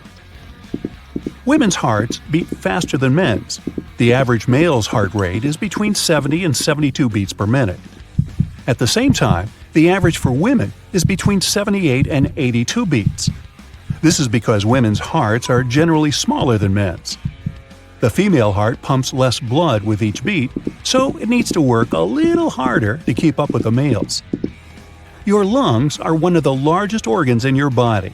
Their total surface area is almost the same as a tennis court. And the total length of the airways running through them is similar to the distance from Chicago to Las Vegas. And all this manages to fit inside your body. Now, nerve impulses your brain sends travels at a speed of around 170 miles per hour. That's as fast as a high-speed train. The amount of food consumed by the average human in their lifetime weighs as much as 8 Asian elephants. It's unsurprising that we spend around 4 years of our life eating. Ooh, tongue twister. 8 Asian elephants, 8 Asian elephants. Now, we shed our skin as it's actually food for fungi, bacteria, and other stuff we definitely want to stay away from. We get rid of around 600,000 particles of skin every hour. That's why they call me Dusty. Your eyes get their color from a pigment called melanin. Brown-eyed people have more melanin than those with green eyes. The blood in your body travels 4 miles per hour, and it reaches your brain in just a few seconds. Some people can hear the sounds of their eyeballs moving. Ooh. It's a rare condition called canal dehiscence syndrome. It causes every single sound inside the body to be amplified. One man described it as hearing his eyes scratching like sandpaper every time they moved in their sockets. Wow. Then I guess watching a tennis match must get really loud. When you see a person smiling at you, you know how it feels, which can make you do the same. The same is with yawning. It's also some sort of unconscious way our brain makes social bonds with others that are yawning. Wisdom teeth used to have an important role. They were the third set of molars we used to mash meat and other firm food in our mouths. When our brains got bigger and we started eating softer food, jawbone structure changed, which means we didn't need wisdom teeth anymore. And that's why we've dumbed down. Nah, that's not why. When you're awake, your brain produces electricity. The actual amount is between 15 to 25 watts. That's enough to power an LED light. The electricity comes from the brain delivering millions of messages around the body every single second. These messages are how your brain tells your arms to move, for example. Think of your body as a super speedy highway for electrical signals. Your teeth are the only part of your body that can't repair itself. That's why dentists were created. But the enamel they're covered with is one of the toughest things in the human body. Now, scientists have noticed that people with bigger pupils are better at problem solving. Bigger pupilled individuals, yes, that is a legit word, can also focus better and ignore distractions, huh? Even their memory is sharper. We don't know the reasons for the phenomenon yet, but many people think it's because the pupil is linked to a spot in the brain that initiates your mental abilities. What? Humans can use echolocation just like whales or bats. Some blind people can get information about their surroundings in some sort of flashes in 3D perspective and have a strong sense of texture and density. They get information with sound waves. Our brains process those differently than light waves. Echolocation uses certain brain parts sighted people use for vision. Your skeletal cells never stop regenerating. That's why you get a new skeleton every 10 years or so. This process slows down with age, and the regeneration takes longer. That's one of the main reasons why bones become thinner. You must have heard of snakes shedding their skin. But humans do it too. Your skin's outer layer sheds every 2 to 4 weeks. That adds up to roughly 2 pounds of skin every year. That's the same weight as that of a pineapple. Ew. The enamel of our teeth is the hardest substance in the human body. 96% of it consists of minerals. Now, you'd have to stand for way more than 2 hours to burn the same amount of energy as you do in just 30 minutes of walking. The cornea of your eye is the only part of your body with no blood flow at all. It only gets oxygen. Your tongue is the only muscle with ends not connected to bone. Other muscles join two bones at both ends because that's how we pull and make a motion. The tongue is connected to the hyoid bone on one end, which is part of the neck, but there's nothing on the other side. Your sense of smell is the only one that goes directly to the part of the brain that controls your emotions and memories. Did I mention your pancreas? Your pancreas contains taste receptor cells that allow it to detect not only sugar but artificial sweeteners too. It uses the taste data to balance out hormones. Somebody actually counted this, and you swallow 600 times a day, once every minute when you're awake, and around 3 times per hour while sleeping. The average person has 10,000 taste buds. But as they get older, some taste buds are not replaced. An older person may have just 5,000 working buds, so they have to work harder or something. Eventually, human body hair may disappear. It used to protect us from severe weather conditions, but now we have clothes and umbrellas to do that. Most hair on the human body no longer serves any function. That's excluding our eyebrows and eyelashes, which protect our eyes from sweat and other nasty things dripping in. By the way, we're already halfway to losing all our hair. Humans used to be completely covered in it, which made us look as furry as gorillas. You have 5 million hair follicles on your body, and only 100,000 of them on your head. Hair grows half an inch every month. So, a 70-year-old person that never got a haircut would have hair as long as a telephone pole. There's a newly discovered type of brain cells crucial for visual search. They're called target cells. Without their help, you wouldn't be able to spot an acquaintance in a crowd or your dog in the park. Interestingly, target cells don't care what the thing you're searching for looks like. All they want to know is whether an object is your target or not. You have around 3 million sweat glands in your body. Many of them are on the soles of your feet and on your palms, forehead, armpits, and cheeks. You get red eyes in photos because when the camera flash goes off, your pupils don't have enough time to constrict. A large burst of light reaches your retina and it bounces back. Food doesn't need gravity to get to your stomach. Your muscles constrict and relax to push it down. But birds need gravity to swallow. Unlike most other animals, we're walking on 2 legs, so we needed extra protection for the head directly exposed to the sun. That's why we have head hair. It also helps us retain heat at night. Our brain may not be big compared to the rest of the body, but it's always active, which produces heat, so the head hair insulates that area. When you blink, you're giving your brain a chance to do a micro nap and recharge. You blink between 20 to 30,000 times a day, which means you walk around with closed eyes around 10% of your waking hours. Your hair knows when you sleep. There are genes that regulate your body clock, and they're placed in the cells of hair follicles. That means scientists can tell if you're a morning bird or a late owl studying your hair. Your nails grow faster today than before. Studies from the 50s and the 70s say nails were growing slower, almost a quarter. Scientists believe it's because we eat more proteins these days, or we're just not chewing them as much. That's it for today. So hey, if you pacified your curiosity, then give the video a like and share it with your friends. Or if you want more, just click on these videos and stay on the bright side.